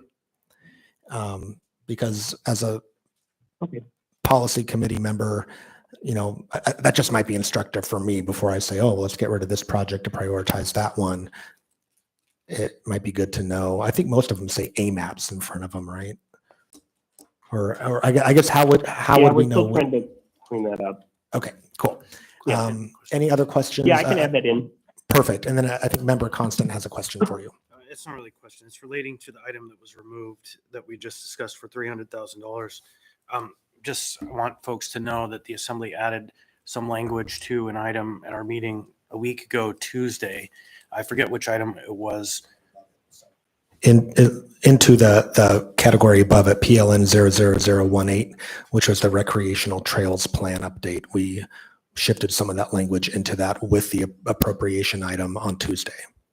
Right. And so it's our expectation as an assembly that that work is going to continue and that it's important and a priority and not just to be disposed of and then go into the memory hole and not be seen again. Yeah, I'll just echo, I think based on past resolutions, we have, we all operate under the constraints that we operate under, whether that's staffing or fiscal constraints or whatever it is, but definitely is, I think, a strong priority of the Assembly. And we've kind of put that on the record. We'd like to capture as much of that as we can. But anyway, if you want to go ahead and move on, Aaron. Okay. Now we're going to go ahead and just scroll past some of the tables here. There weren't any changes of significance for the table 5. It was just keeping kind of everything funded as best we could with our available funding. Table 7, the Highway Safety Improvement Program. We added a number of projects in here. I will note that the information you see on this table is directly given to me with no change from DOT. So everything you see here is what I'm given. Thank you, Aaron. Table 8. Actually, can I stop you there? Because that was something that we discussed in our meeting that I found very interesting when it comes to, and we have, as I'm sure you're aware, there's going to be later on our agenda, an item that, what we're calling the Minnesota cheese grater, and we'll talk about why it's called that on the agenda. But that was a project that was done with HSIP funds. And as you just pointed out, unlike the rest of the table, which has these pretty descriptive project descriptions, the HSIP table really doesn't. What is the lighting upgrade going to look like? For instance, Anchorage pedestrian lighting phase 1. What does that mean? So I wonder if there's an opportunity to, as a policy committee, bring a motion forward that would require more complete project descriptions for this category? I think that is a good question, and I don't have an answer for it. I think the policy committee, of course, could do something like that. I do concur. It's a little strange that these projects are the only ones that have no project description. So, yeah, we'll see how it goes. We do have, Aaron, just so you know, in the room, Luke Bolin just came up, and I think he wants to weigh in on that briefly. Mm-hmm. There we go. All right. Hi, Luke Boland, Central Region pre-construction engineer. We can work with AMAT staff on getting some updated description on those HSIP projects. We have a good program there on the HSIP front with detailed data-driven project nominations. So that's information available that we can get. Awesome. Fantastic. Member Constant? Thank you. So on item 19-217, on that table 7, HSIP, it's Ocean Dock Road Railroad Crossing Device Upgrades this year, $1.3 million. What is that? I don't have a lot of specifics on that specific project. We can get you some follow-up information on that, but signal upgrades for a railroad crossing down in the port area or in the rail. Right. So there's a $1.3 million signal upgrade that's proposed here. Then there is a major rerouting that's proposed within a year or two, and a cut of a major road that we'll talk about soon through a residential neighborhood to provide some kind of access that may go on for multiple years. And so I don't understand why we would spend $1.3 million in advance of a major reconstruction project. So I definitely would love more information. All right. Thank you. Okay, great. Back to you, Aaron. Okay, table 8, National Highway System. So a lot of the changes on this are being brought because of the draft STIP. And almost every project on here is being removed is because there is no funding in the draft STIP for the 24 through 26 fiscal years of the TIP. So if you have funding in the STIP that's in like year 27, that's not part of our fiscal years of the TIP, so we can't show a project in here. I know that you'll see that there's existing funding in these projects, but that's going away based on the draft STIP. And by going away, I mean being reallocated to a different year. And so, as you can see, we have a number of projects being removed from here. I can speak onto those specifically if you need. And then there's one project being added, and it's the Seward Highway 36th Avenue interchange. And that was requested by DOT to be added to the TIP. I'm not seeing any questions on that. So I think you could, or Member Constant, did you want to? Thanks. I'm curious where any work on the Glen to Seward connection is reflected in any of this, or am I now to think that as a federal highway with some of the highest accident rates in the city, that that's going to be pushed out beyond the event horizon of this plan? If you're talking the Seward to Glen Highway connection, I believe the PEL is not done at this point. And once that's done, then I think projects can come out of that. Okay. as differentiated from the MTP, where there are those complete streets projects. And we did get increases in funding for those recently as part of the policy committee process. So, okay, you want to keep going, Aaron? Okay, just minor changes for table 9, transit. Nothing too major there, just reflecting what we're being given by Public Transportation Department and the Alaska Railroad. And then for table 10, other federal and state funded projects. So these are ones that are just kind of generic projects that are within our area that have to be and aren't assigned to a particular table. The projects being removed here are ones that don't have funding in the fiscal years of the TIP. And then we have a couple of new projects that are being added, the airport charging stations and the electric vehicle infrastructure program, the NEVI. I will say the reason we have an airport charging station in here, even though it's on airport property, it's using federal funding, the FHWA funding. And as such, it has to be in the AMATS TIP and MTP. Thank you. Okay, great. Thank you for walking us through that. That was very helpful. Do members have any additional questions for Aaron? Member Constant. Thank you. So I'm looking at the other federal, state, and local funded projects, table 10, Port of Alaska solar design and engineering. I just want to make sure everybody is on the same page that approximately 8 acres of the buffer lands have been dedicated as park and are no longer available for the use in developing a solar farm directly abutting residential neighbors.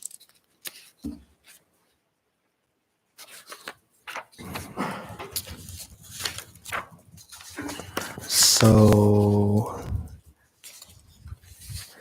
yeah, that's interesting because there is funding for that program in 2023. No, and it's fine that they continue to work. It's 45 acres or 60 acres or something. There's a lot of land. It's just I want folks to recognize that In that carved out portion. 8 acres. Right. Okay, thank you for noting that.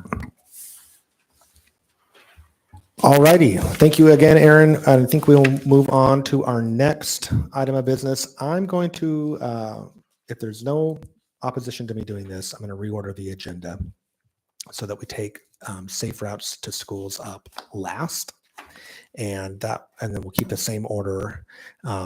So our next item of business would be the traffic calming program. I want to make sure we get there because I know we have a presentation prepared by Mr. Coy. Any opposition to that? Anybody opposed? Looks like none. So yeah, let's turn it over then to Mr. Coy to present on the traffic calming program.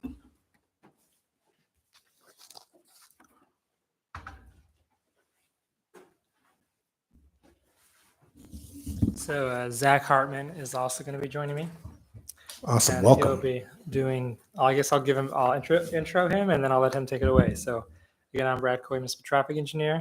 Zach Hartman is the traffic calming and pedestrian coordinator of the department, and he is running the traffic calming program, as well as helping out with many of the other things, including the protected bike lane. So take it away, Zach.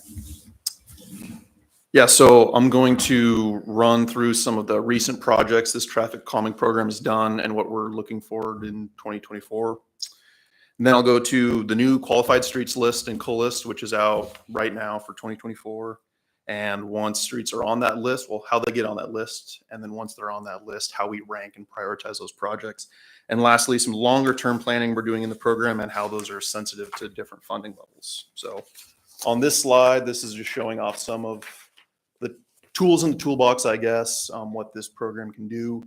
Permanent radar speed signs that flash your speed back at you, an intersection neck down, slowing some turning movements down. Roadway narrowing, which can add a sidewalk. You see on the bottom left, raised crosswalk, a speed cushion or a speed hump. And on the right side, there's a diverter or a modal filter. And on the bottom right, that's a chicane in the Fairview neighborhood. So this program has constructed all sorts of things throughout the years. All these are good examples of traffic calming. Next slide shows what we did in 2023. It was a speed cushion project in different parts of Anchorage. So there's a few on 100th Ave in West Anchorage, just south of Campbell Lake. Also in West Anchorage on Lois Drive, right by Aquarian Charter School. And then on Apollo Drive in East Anchorage, that's right by Baxter Bog. Next slide. This shows what we're kind of moving forward with right now, hoping for 2024 construction for most of this. On the left are a couple figures that we've presented to community councils, Northeast and Russian Jack. They both got dedicated legislative grants from the state of Alaska, $500,000 each for exclusive use with their community councils. So we've been talking with them on what they'd like to see, where they want traffic calming, and we're under design on both of those. On the right, those are both locations where we're looking to install raised crosswalks. Can I interrupt you briefly, Please. Zach? So on those dedicated spends from the legislature, and you said you worked with those community councils that they were specific to, did you still apply the 85th percentile criteria? So on all of those streets in the Northeast and the Russian Jack, we said, where do you want us to look? They identified streets for us, and we did speed studies on all of them. And not surprisingly, all of them would have qualified independently from legislative grant money and would have made them a qualified street. So we didn't just decide to install these devices at their will. We did look and see if there was still a need for it, and found that there was a speeding issue.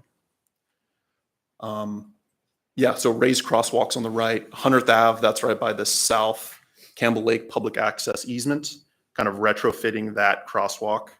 And then on Lore Road, right by a park right there, converting this marked crosswalk to a raised crosswalk. So that's what we're looking for, 2024, hopefully bidding all these projects. Next slide. So this is kind of the main product that most might be familiar with. This is the qualified streets list and the COL list. So anytime a community council or a constituent reaches out, calls us, say, hey, there's a problem on such and such road, we have a big annual summer list we hand over to our data team, and they do speed studies all across Anchorage every summer. And based on the results of that speed study, the streets will find itself on the qualified list or the COL list. That threshold is based on the 85th percentile speed. So 6 miles per hour over or 500 cars per day, that makes a qualified street. Anything less than that, and it goes on the COL list. So once streets are on the qualified list, right now we have 25 of them, including, I think we added 10 in 2023.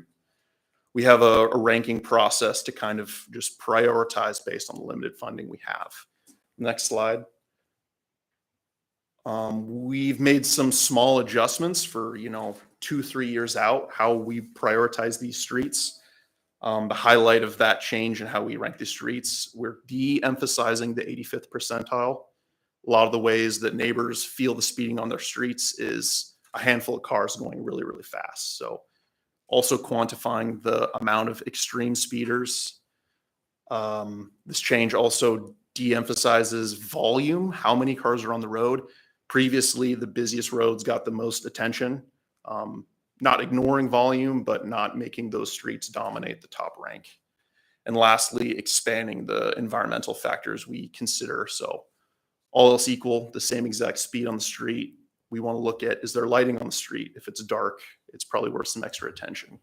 Are there people biking and walking? The AMAT's non-motorized demand, or has a map for demand, as well as equity, how the transportation system has different impacts on different communities.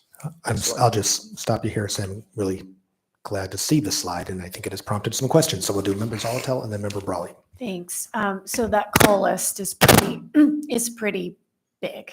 And it always gets a lot of conversation at my community councils. As we move to possibly a new method, will we go back and reevaluate the COL list under the new system, or will we be back into a whole new nomination process with those that didn't make the cut the first time, but would possibly make the cut in a new paradigm? If we ran out of streets on the qualified streets list, that'd be a very good problem to have. And I think having the COL list shows we would want data on those streets, but I think reevaluating, look at the COL list and rank those and start attacking those projects would be the process that I imagine we'd work through. Did I answer your question? I'm going to restate what you said to make sure I understood it correctly. If you switch to a new methodology that you will go back and take a look at the call list and rank those using the new methodology, but not reprioritizing what's already on the qualified list. Sorry. So the rescoring method that I mentioned is exclusively for the qualified streets list. We're putting the funding on the qualified streets list. Which one goes first is a product of this ranking method you see here. I see. So you're still stuck with the 85th percentile and the traffic volume to even make the list. And then once you're on the list, it's the prioritization of the list that is the new proposed method. Well, that's halfway there. I would really like to see this proposed method applied to all proposed projects, because there will be some streets, especially if you use a volumetric analysis, that will never be available for traffic calming because they won't have 500 cars, right? But may have many of these other factors you find important on those roads that meet those other thresholds. So I understand traffic calming, the demand far exceeds the resources. But I like what you're doing with the proposed method. It feels much more equitable across the board.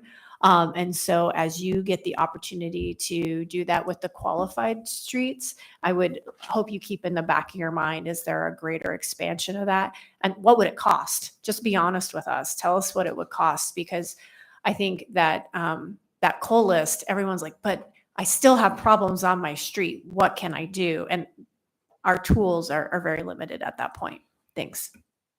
Yeah, just briefly, I agree with what you're saying. When we talk about where streets are ranked or qualified, it's not to dismiss all streets have their own problems. And yeah, it's just the nature of how we have to prioritize the streets. So next slide. Actually, we're going to go to Member Brawley and then Member Constant. Yeah, and if this is further in your presentation, then we can come back to it. But I just wondered if you could also refresh us on how something gets to, so the qualified and the call list is you guys on the other side of doing the analysis. How does something get into consideration? Because my understanding is it goes through community councils, but is there another method, or is that the method right now? So community councils is the method that we have in our policy manual, and that's by far the best method. If the community council submits a resolution, we will study it that summer. Over the last few years, we've been in a place where we don't have that many streets that have been shared with us for traffic calming by community councils. So we do get calls in our office, streets of concern. So where there's a gap in, we have capacity to study streets for traffic calming, we can do it on constituent requests, but the main method is through community councils passing a resolution, say, hey, look at these streets. That's helpful for us. Okay, and I'll just briefly add, when I was on community councils, I remember that being the process, and somebody who had an issue would come to the council, and then, we usually always passed a resolution if somebody wanted it, because it was to do that traffic study. I will note, this is like the the capital improvement program, where we've funneled that process through councils, which in theory is great. If your council isn't active, or the chair is, not amenable to adding that to the agenda, or, whatever it is, it does create maybe equity issues, or at least uneven representation. So just to flag that, we're not going to change it right now, because you can also see in the list, I didn't necessarily see an equal number of streets for each council, right? And I know some councils are bigger than others, but it also indicates that some really know how to use that process, or help their members use that process, and others maybe don't ever participate. So just to note, there's some flaws in how it even gets to you guys as I see it right now. Member Constant. Thanks, Mr. Hartman, Mr. Coy. With traffic calming, we generally do these substantial permanent traffic calming measures. I imagine there's a whole science of temporary measures to calm traffic. Do we implement any of those in the Muni? So I'd say the closest we've come to that is the pilot protected bike lane. For the bikes, right?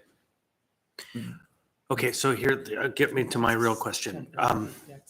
I wonder if there is a way to take the call list, or maybe projects that continually get on that list because you have active communities and issues that are ongoing, and maybe come up with a targeted approach to pilot a temporary traffic calming project that doesn't take massive science, massive investment, and permanent change, and implements a method to intermittently do that kind of intervention. I don't know what the science says on traffic, but I can tell you when I have an intersection in my district, my neighborhood, where there's a tree that grows kind of right into the roadway, and people, it's a three-way stop. It's a weird intersection.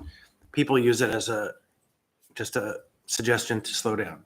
And so the only way I ever get people to follow the rules and slow down and not blast through that intersection is to have an APD officer who has reports to do sit at that intersection and do reports, and then stops like 3 people once every 6 months or something. And it's amazing how effective it is at bringing the speed down and bringing compliance to that stop sign for a period of time. It's not permanent, only as long as people remember, but they remember for a while. So really the question is, have we looked into, or can we look into temporary measures that could reach more deeply into that list of projects that might not quite meet the larger standard?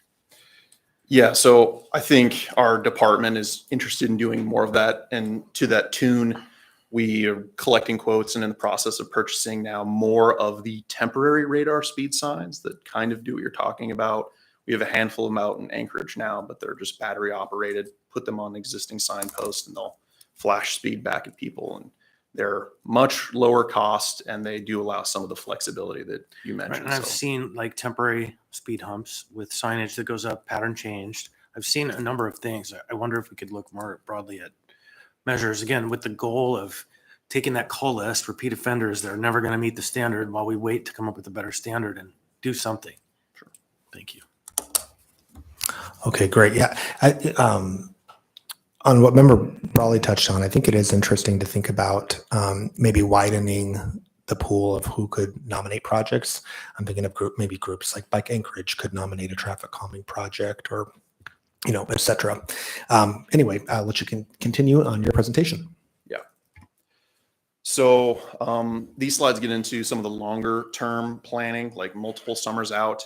So with the qualified streets list as it is now, these are, I'll call them bundles of projects that would be higher on our list. So those top lists right there are primarily like vertical devices. So things like speed humps and speed cushions. Those roads are right for that kind of treatment.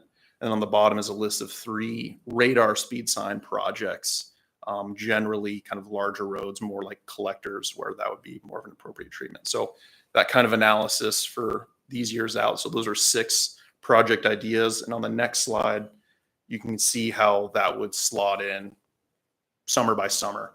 2024, we already have 100th Ave, which is bid ready. 2025, we're working through the design on a project on Nunaka Drive. And those projects you just saw on the previous slide would fit in 2026 through 2031, about $500,000 per year. So if you go to the next slide, there's been a proposal to shift the funding amount. So this is a scenario kind of explaining how our department would react to a change in funding level.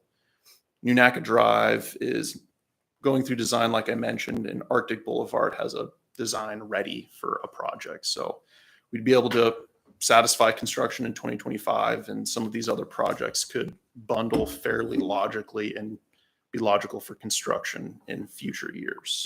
Can you describe those acronyms, VTC and Sorry. PRS? Yeah. So those were the 2 types: vertical traffic calming, speed humps, speed cushions, and then permanent radar signs, PRS. Perfect. Member Constant. So I don't understand what you mean by if there's more funding, like we have an annual amount we appropriate Correct. for traffic calming. And so how does this represent an increase? So yeah, we can So answer that. there's a proposal when we take up the bond to increase it. There's an S version of the bond coming forward. And so this would increase it it would double it for the next traffic calming season. So we have $500,000 right now. Correct. I see. So if we had $1 million, these would be the projects. Understood. Thank you. Yeah, so members Brawley, Zalatal, and myself are bringing forward an amendment to essentially double the amount for traffic calming, the annual amount, and which I think has not been raised since, I want to say 2016. Does that sound correct? Brad? I think it might have been earlier since the program Okay. was So brought up. costs have gone up, inflation, et cetera. So you're trying to make this money go as far as it possibly can, but it's been a while since the amount has been updated. And Go ahead. just to add, that is, it was published on the agenda as an S version, so it's out in the world. No, that's fine. I read it. I just didn't understand where the increase was, but the increase is actually the 1 million. Thanks. I got it. Okay, back to you, Zach. And this slide and the next slide answer a question that I've got in a couple different community council meetings of what would it look like to stand up individual project. So these are just some rough cost estimates, planning level cost estimates to answer that question from a few different members. So those bundled speed hump projects and radar speed sign projects, 1.2 million to knock out those three that we talked about earlier, and then 1 million to knock out the other 3 radar speed sign projects. We leverage some cost savings by,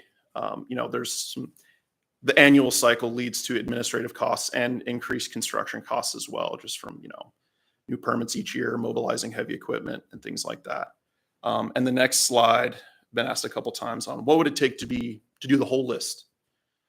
So right now for the new 2024 list that I mentioned to you, doing just the 2 measures we've been discussing here, speed humps and permanent radar signs, we estimate that it would be 4.4 million to do the whole list. So those are some example numbers of the kind of scale we'd be talking about here.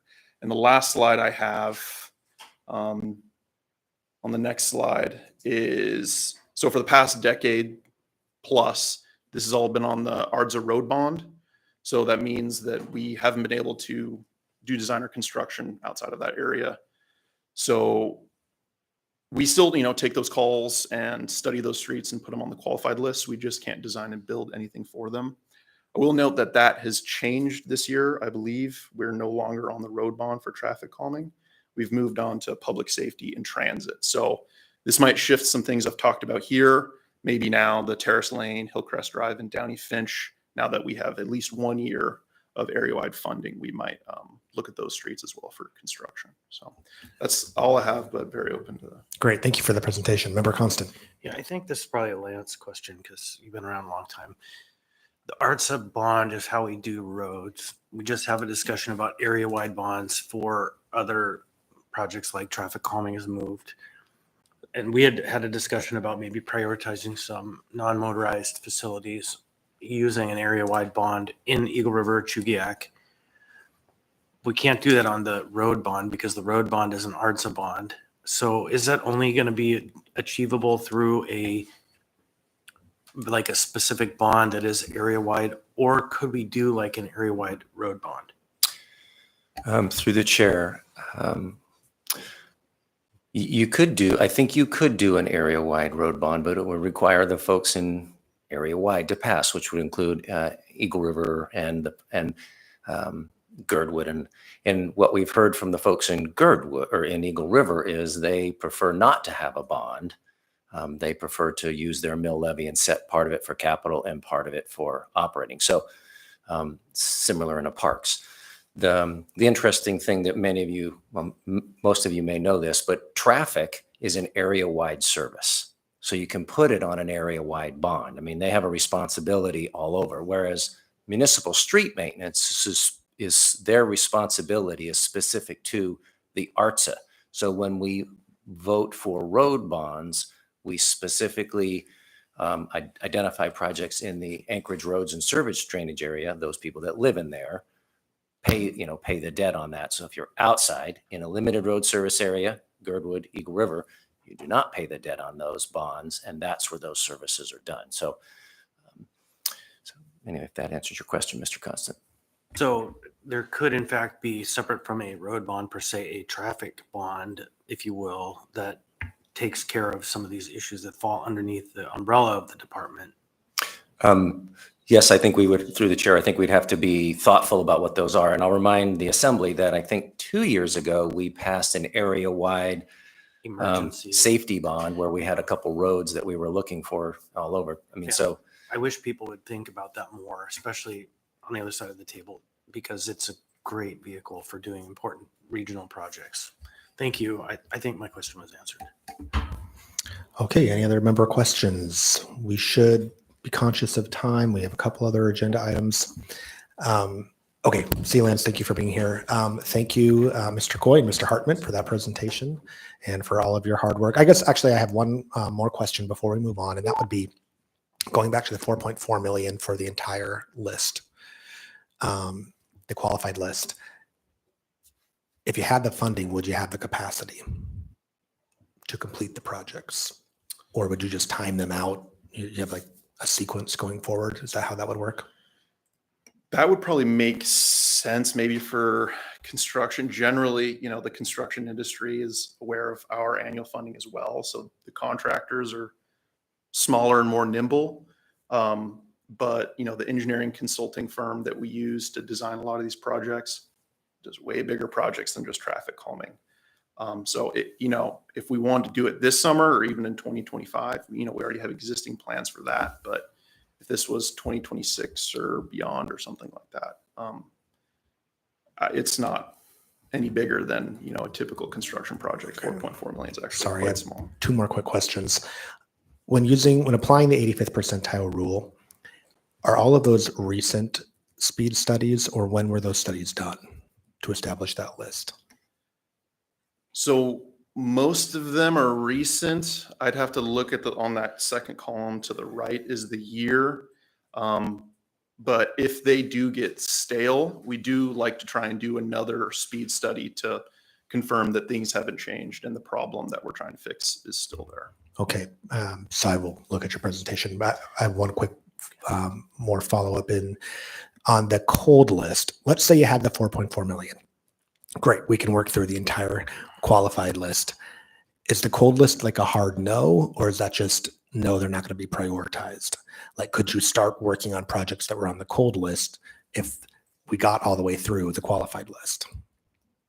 So the cold list and the thresholds we were discussing earlier are a product of like the 2015 policy manual that sets the structure for this whole program. So I'm hesitant to say, if the entire landscape of the traffic calming program were different, what would we do?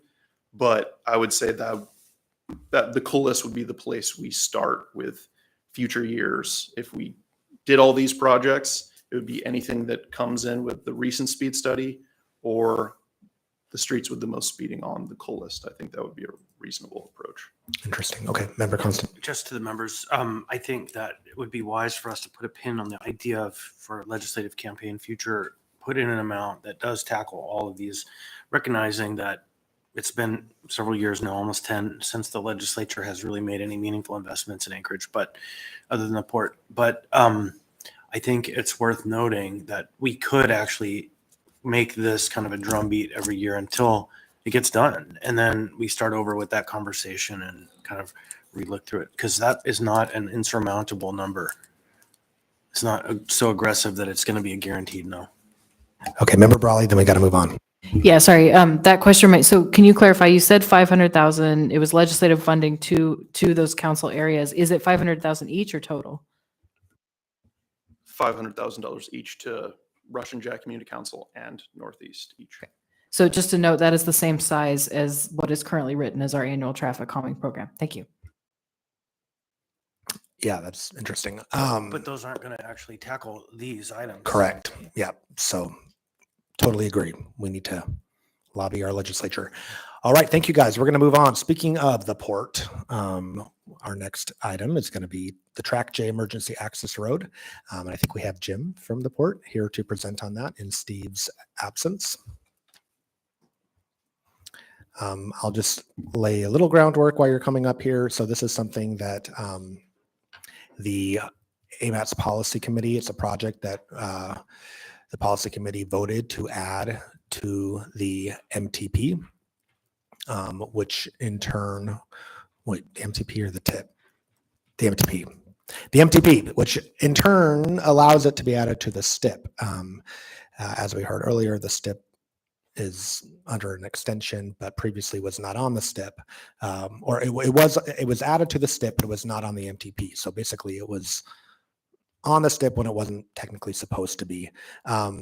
I will note that I did not support, nor did Member Cross, its inclusion in the MTP, but we were outvoted by DOT and the mayor's designee and the Department of Environmental Conservation. So I guess I would like to extend the opportunity for the port to make its case why we should have the Track J emergency access road. Hello and thank you. I'm Jim Jager from the Port of Alaska. Basically, we've done an internal analysis of the port and looked at, we call it the What Keeps the Port Director Up at Night list, and came up with 5 basic items that keep the port director up at night because they could cause a port failure. One of those is port access. Right now, Port of Alaska basically has one road, one 2-lane road in and out of the port that about 75% of all the food and consumer goods that are consumed in Alaska has to go along that road. It's our main road, and it functions fine most of the time, but it's a 2-lane road that's between 2 rail corridors and between 2 tank farms. And, you know, it's pretty easy to imagine some sort of traffic accident or other event that could close that road down. And at that point, port function effectively ceases. We do have an existing emergency access route that goes up Bluff Drive. You can see it on this map that I handed out. If you look at the red line shows the port area, you can see the Ocean Dock Road Checkpoint 1, and a little less than 100 yards, about 90 yards from that, is Bluff Road that goes up through the Government Hill neighborhood and out to the world.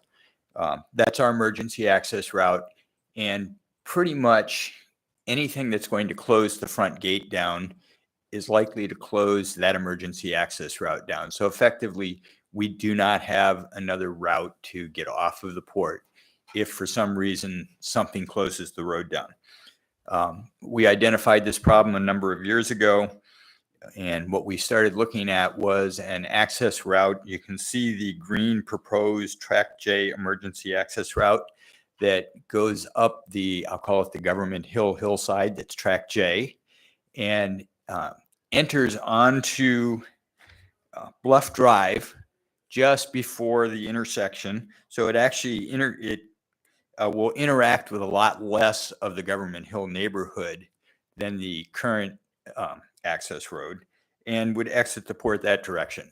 It's not an ideal route because it goes up a fairly steep hill.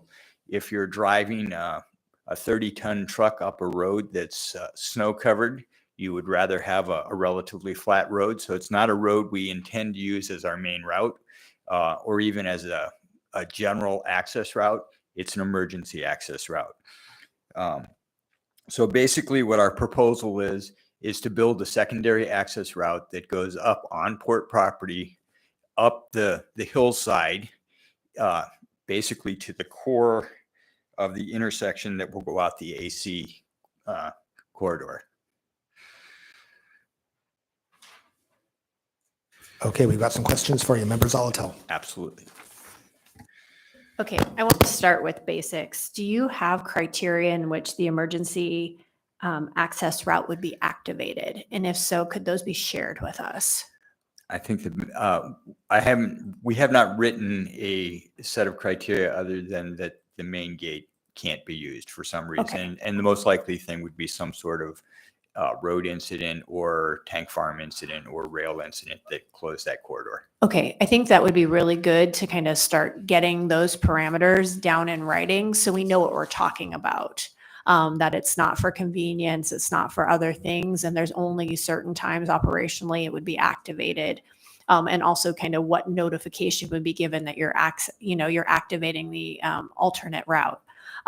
Second, looking at this map, and maps are not my strong suit, but is there, you're proposing to kind of do away with the current emergency access route and have something completely alternate.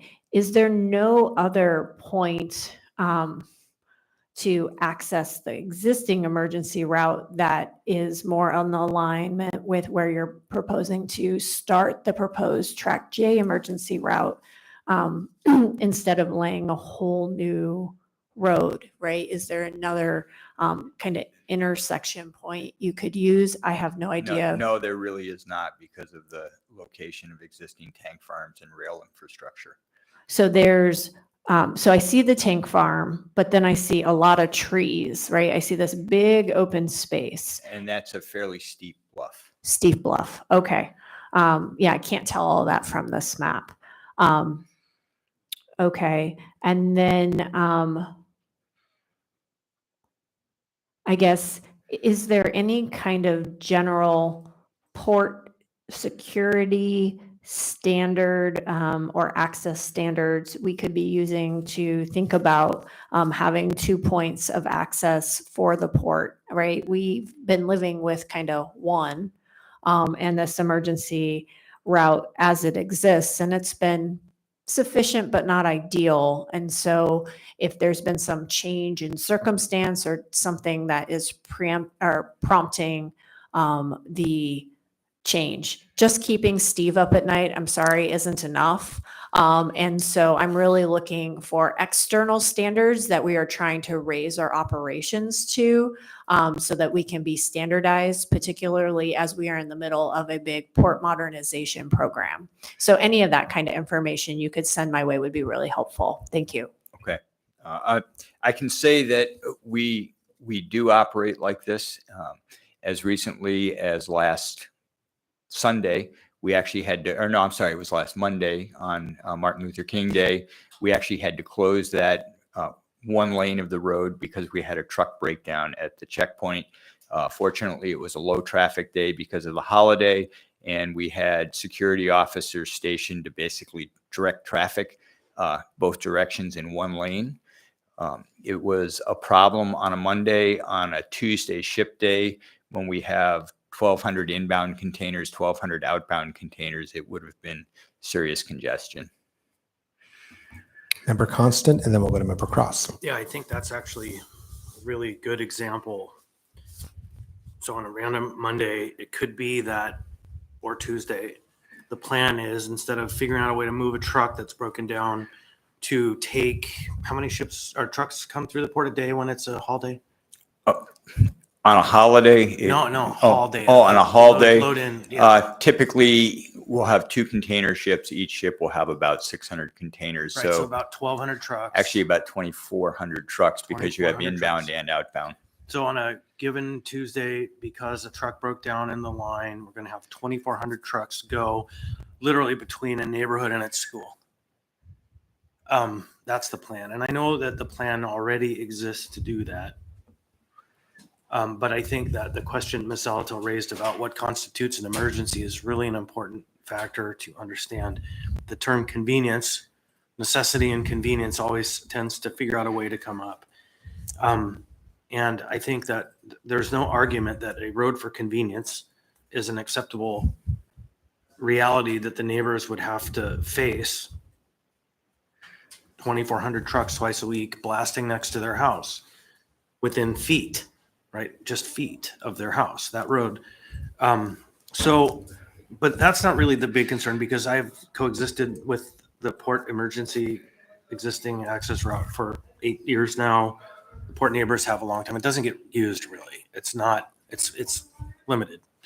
But there's a construction project coming.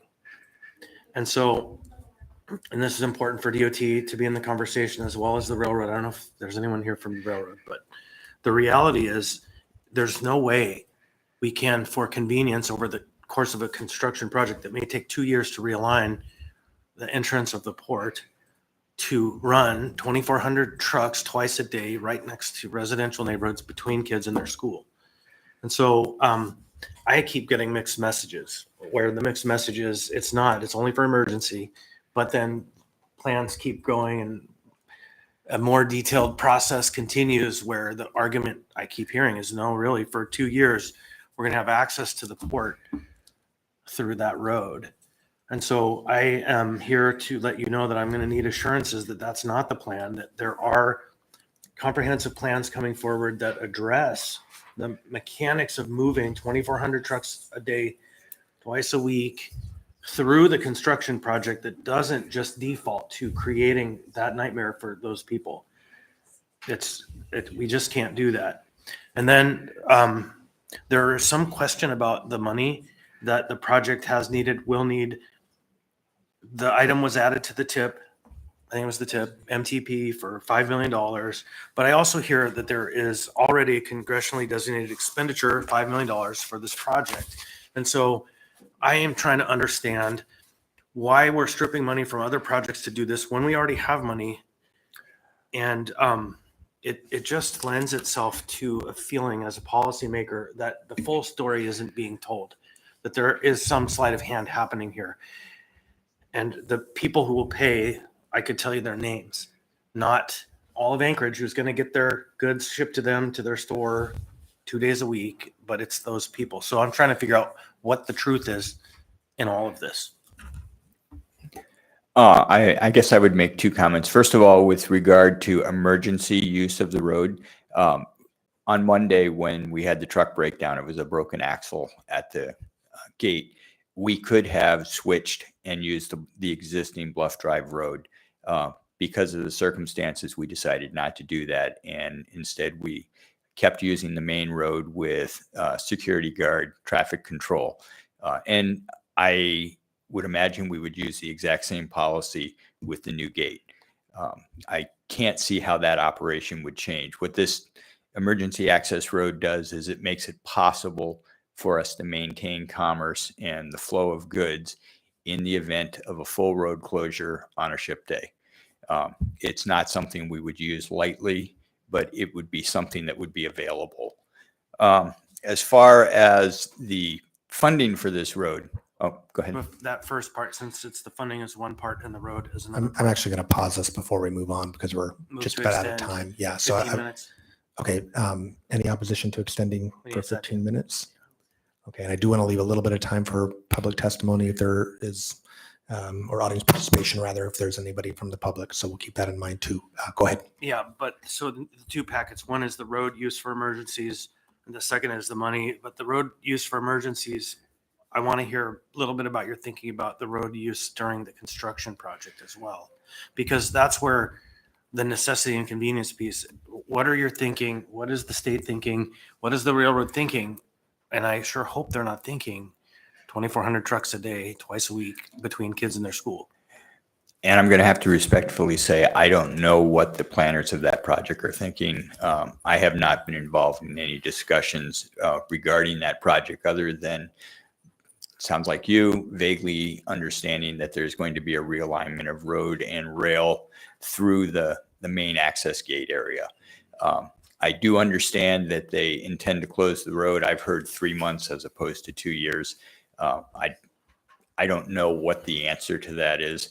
I do know that regardless of that project, this secondary access route, emergency access route, call it what you want to call it, has been on our list of items that we need for port resiliency, just because right now we have a single point of failure. I think I completely concur with you on the need and coming up with the structure, way to make it the least harmful as possible.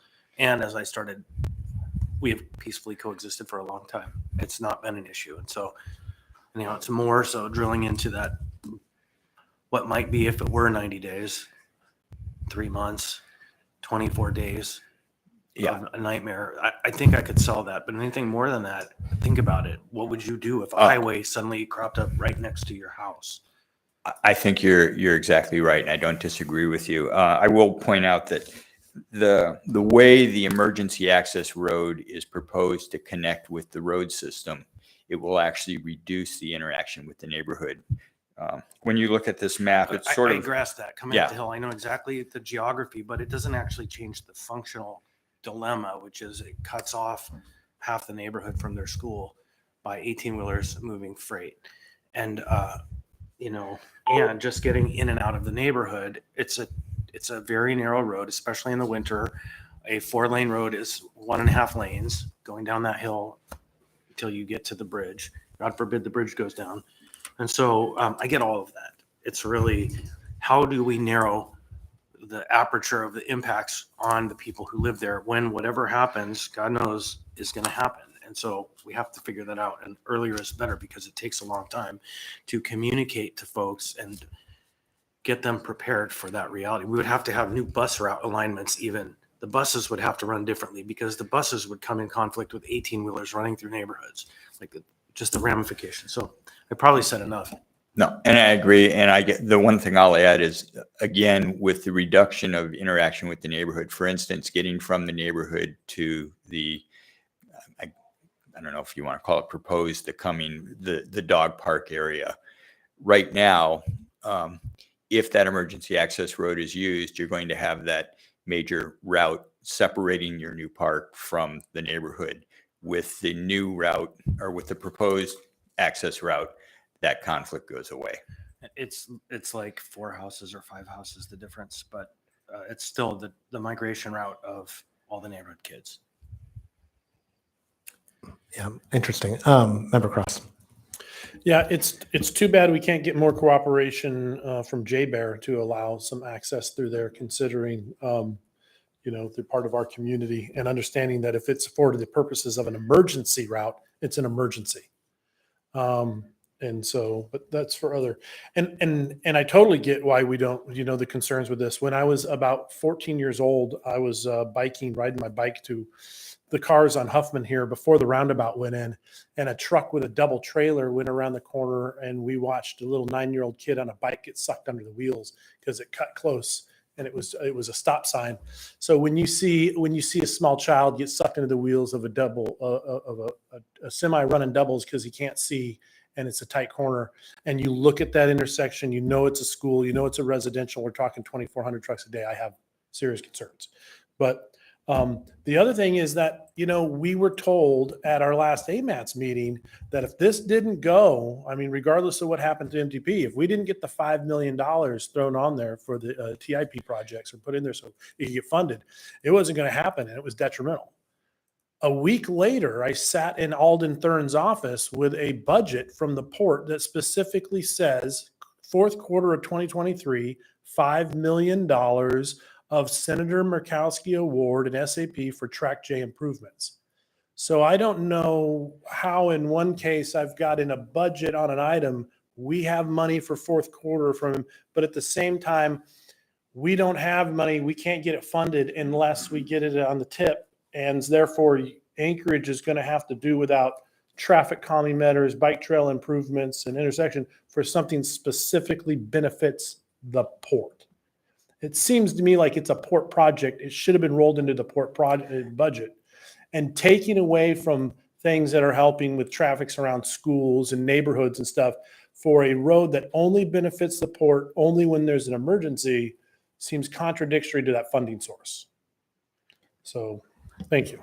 You can respond if you have a thought on that. Sure. I think I have a couple of things I can say. First of all, the $5 million Murkowski money that you're referring to, the Track J projects are not just this road. And in fact, the funding for this road is not envisioned as coming out of that $5 million. Track J improvements include a warm storage building to replace one that used to be where the new port office building is being put, and we had to move the port office building in order to be able to demolish the current office building when we demolished the dock that's under it in 2025. So we are down a warm storage facility that is part of the Track J project. We also have some power and communications connections that have to go along the Track J area, and it's some power plan projects. So as we're working on our port power plan to improve our power system resiliency, some of those are in the Track J area. So when we talk about Track J, it's a number of projects. Actually, most of them are down at the bottom of Track J, immediately adjacent to the security area. Okay, so it just so happens it's exactly $5 million that we were doing, and it's both on Track J, but you're saying there's 2 separate projects. They're actually like 4 separate projects. 4 separate projects. We should add it to the park. It should still be, I guess my thought is when we're talking about transportation for Anchorage, since the port through the users and through their tariff generates money, if they need improvements that are specific for the port, we shouldn't be taking away road improvement projects because we're so short on funds for, look at our streets, anybody complaining about potholes. why are we using that money just for something that strictly benefits the port when there's only an emergency? That should be within their budget. It should have been within the construction line and not taken away from other funding sources. But thank you.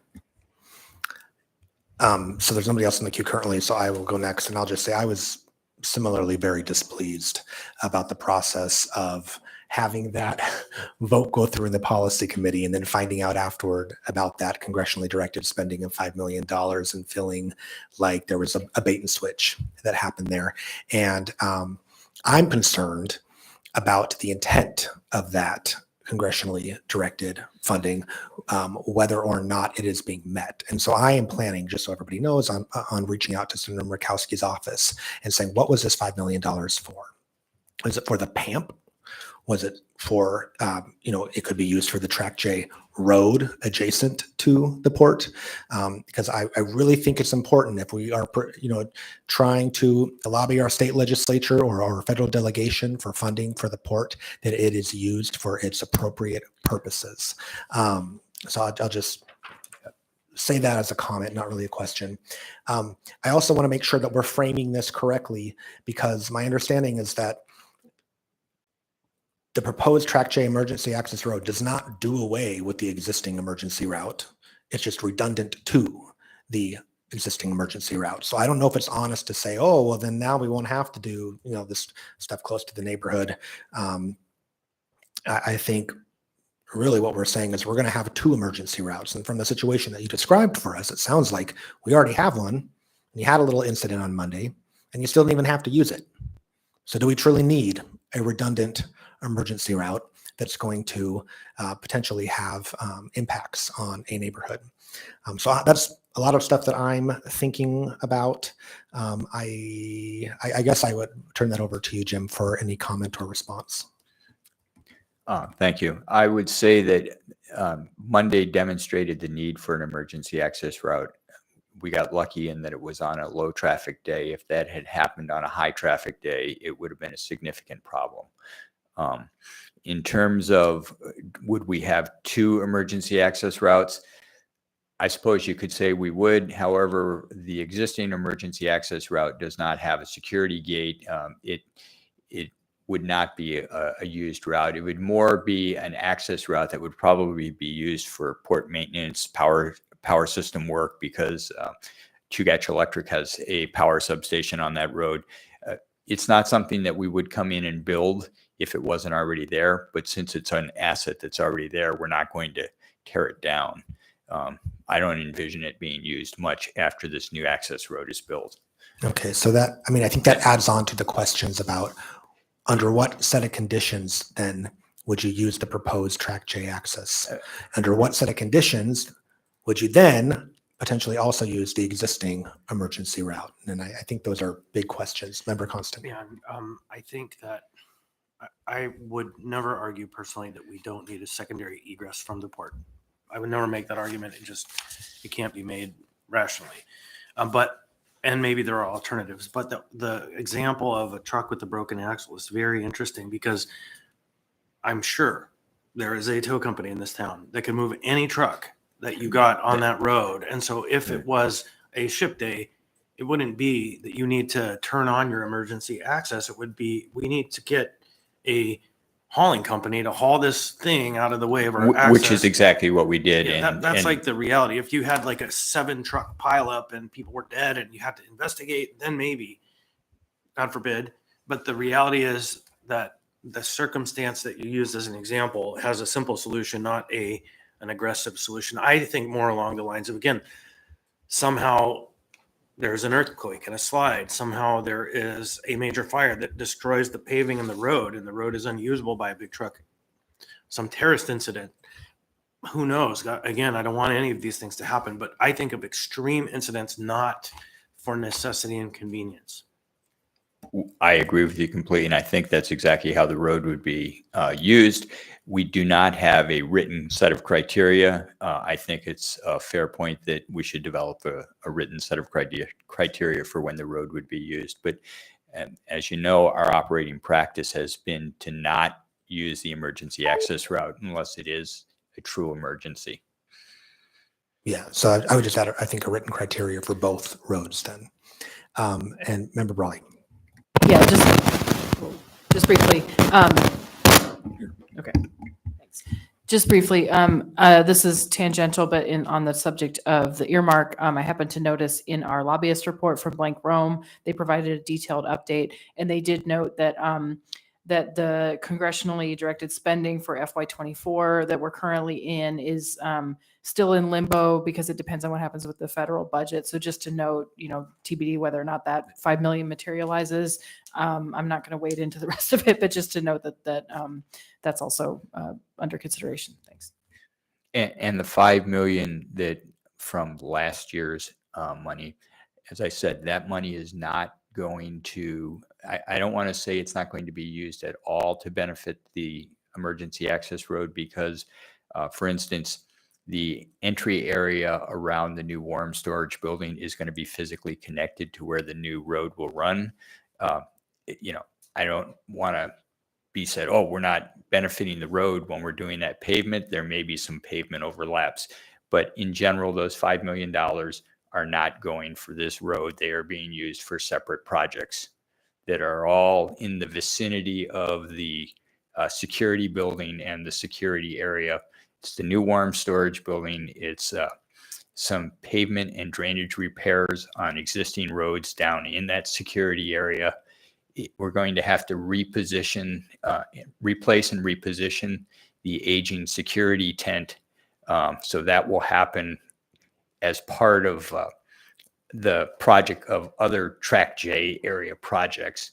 Those will all happen and they will impact the road. They are not the road project. Okay, thank you for that clarification. Are members okay if we extend 5 more minutes? Okay, great. So what I want to do, thank you, Jim. I appreciate you being here and having this conversation with us. We're going to move on in the interest of time. We're coming up on our time here, and we'll take the Minnesota Cheese Grater and Urban Safety Corridors up under unfinished business at our next meeting. Sorry. Mr. Chair, could I just ask a question? Is there anyone here from the audience that wishes to be heard? Well, we're getting there. But we can have a meaningful discussion for the last 5 minutes. If there's no one here, we can just ask that. Oh, sure. Yeah. Is there anybody here who wants to, any members of the audience who want to provide testimony or comments today? I'm not seeing any. We're done. So okay. So is your suggestion that we adjourn? Oh. Any of these items that remains. Okay, so I guess briefly then we could comment on the Minnesota Cheese Grater. And I really do want to, there was some suggestion by our DOT colleagues who I appreciate that perhaps that was not an appropriate title for this agenda item.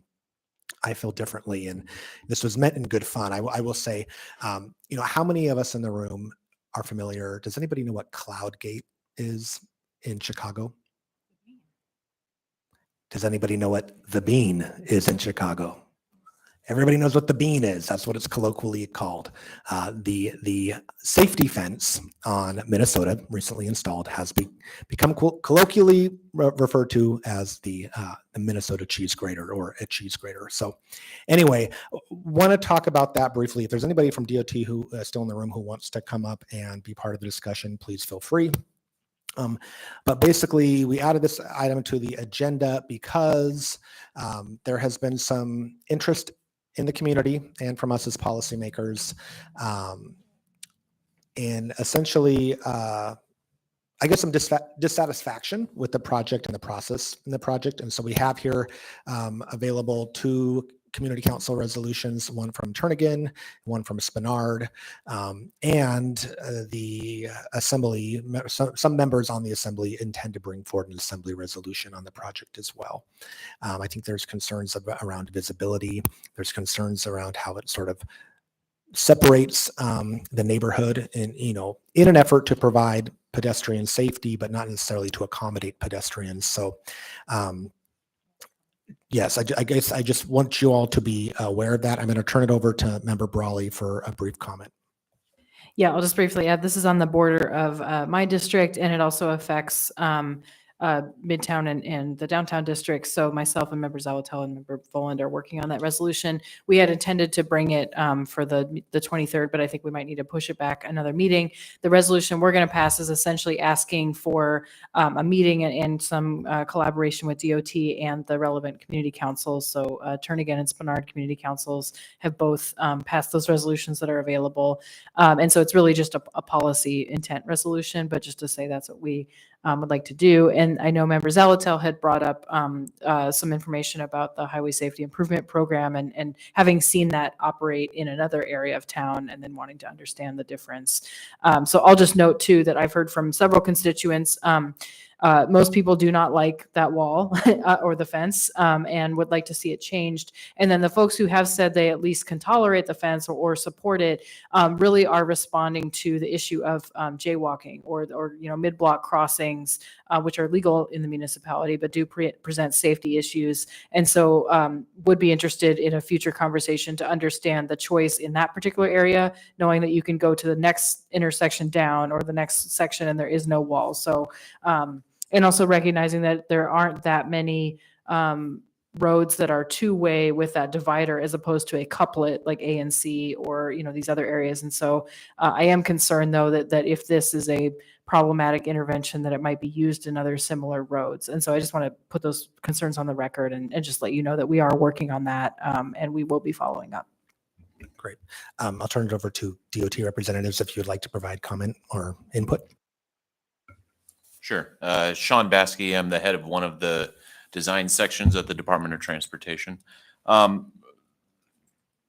Seeing as how we have very short time, I'll just start with, can we do better, in community engagement? And the answer is yeah.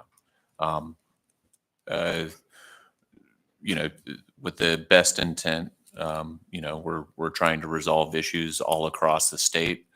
We've got 15 or more major communities within the central region. To the previous question asked of other public agencies, it is difficult to resource everything we've got on the books, including in this fine city. And to Director Holland's point, there's a lot of us that live in this city and want to see improvements and do well. But, honestly, a lot of people are shuffling paperwork to get all the projects through. So can we do better? Yes. And we'll try to do better. Looking forward, we've got a number of projects that are helping us to reimagine a lot of these spaces. So AMATS is funding the Minnesota Corridor Plan, which, allows us, just like similar to the AMATS funded Spenard Corridor Plan, reimagine, another corridor. And we've got other ones slated, that are coming out over the next few years, funded by AMATS in other corridors. And so lots of good opportunities. As part of our AMATS funded Minnesota sidewalk repair project, which is similar to the Northern Lights sidewalk project, we will be looking at adding in crosswalks and study the repercussions of those. There are ancillary things that may impact people's desires to drop lanes on Northern Lights and Benson, as a for instance. And so the request was to add, some of these crosswalks as part of the existing project. And I could spend 10 minutes talking to you about how that is impossible with the existing project because it is so impactful and it won't meet, current standards and other things. But looking forward, we've got opportunities to engage with the public on some of these in this space. We're looking forward to that. With regard to the existing project that's under construction and is basically done, we're happy to continue to have conversations, but there are limited opportunities. Member Constant. Thanks. Is there any way to change the material that is in the middle on that road section? Because I think the most offensive thing is that it cuts off all visual field at driver level, other than where it ends before the intersection. But the reality is, as a driver coming through that area, it provides a barrier to visual understanding what's happening, moving or in the turning lane. And so that's my question from a pragmatic perspective. Chain link would have been, in my opinion, better than the cheese grater, metal, whatever you call that, because it's absolutely impermeable visually. To your point there, I think, and to Member Brawley's request to have continued conversations, we can talk about that and see what we can do in terms of a new face of that fence. That's not usually a typical thing that we do there, and I think we'd want to make sure that we continue or we maintain that barrier to kind of protect the pedestrians in that area. But I think that's a conversation we can have moving forward. Also, too, one of the comments that Member Brawley had in her opening remarks was, is this something that we're going to be doing in future situations? This is a pretty unique situation right here where we're looking at doing increased lighting to help with ped crashes that are documented in that area. So we're looking at doing that on the sides of the streets. A lot of utilities overhead that prohibited that. So we did the lighting in the center median there. In order to do that, we raised the median, or, we had a raised element there to keep that from getting struck by vehicles. And that's what necessitated the fence. So if you're thinking this is a new standard that we're going to be putting all around town, that is not the case. 5th or 6th, leaving downtown by the Lucky Wishbone. Is there a similar design in place for that? I'm not aware of one. Okay, thanks. Braga. If for some reason you decide to move the cheese grater from Kingston Drive to Chugach Way, we would love it on Tudor Road to protect the houses that are below grade of Tudor Road.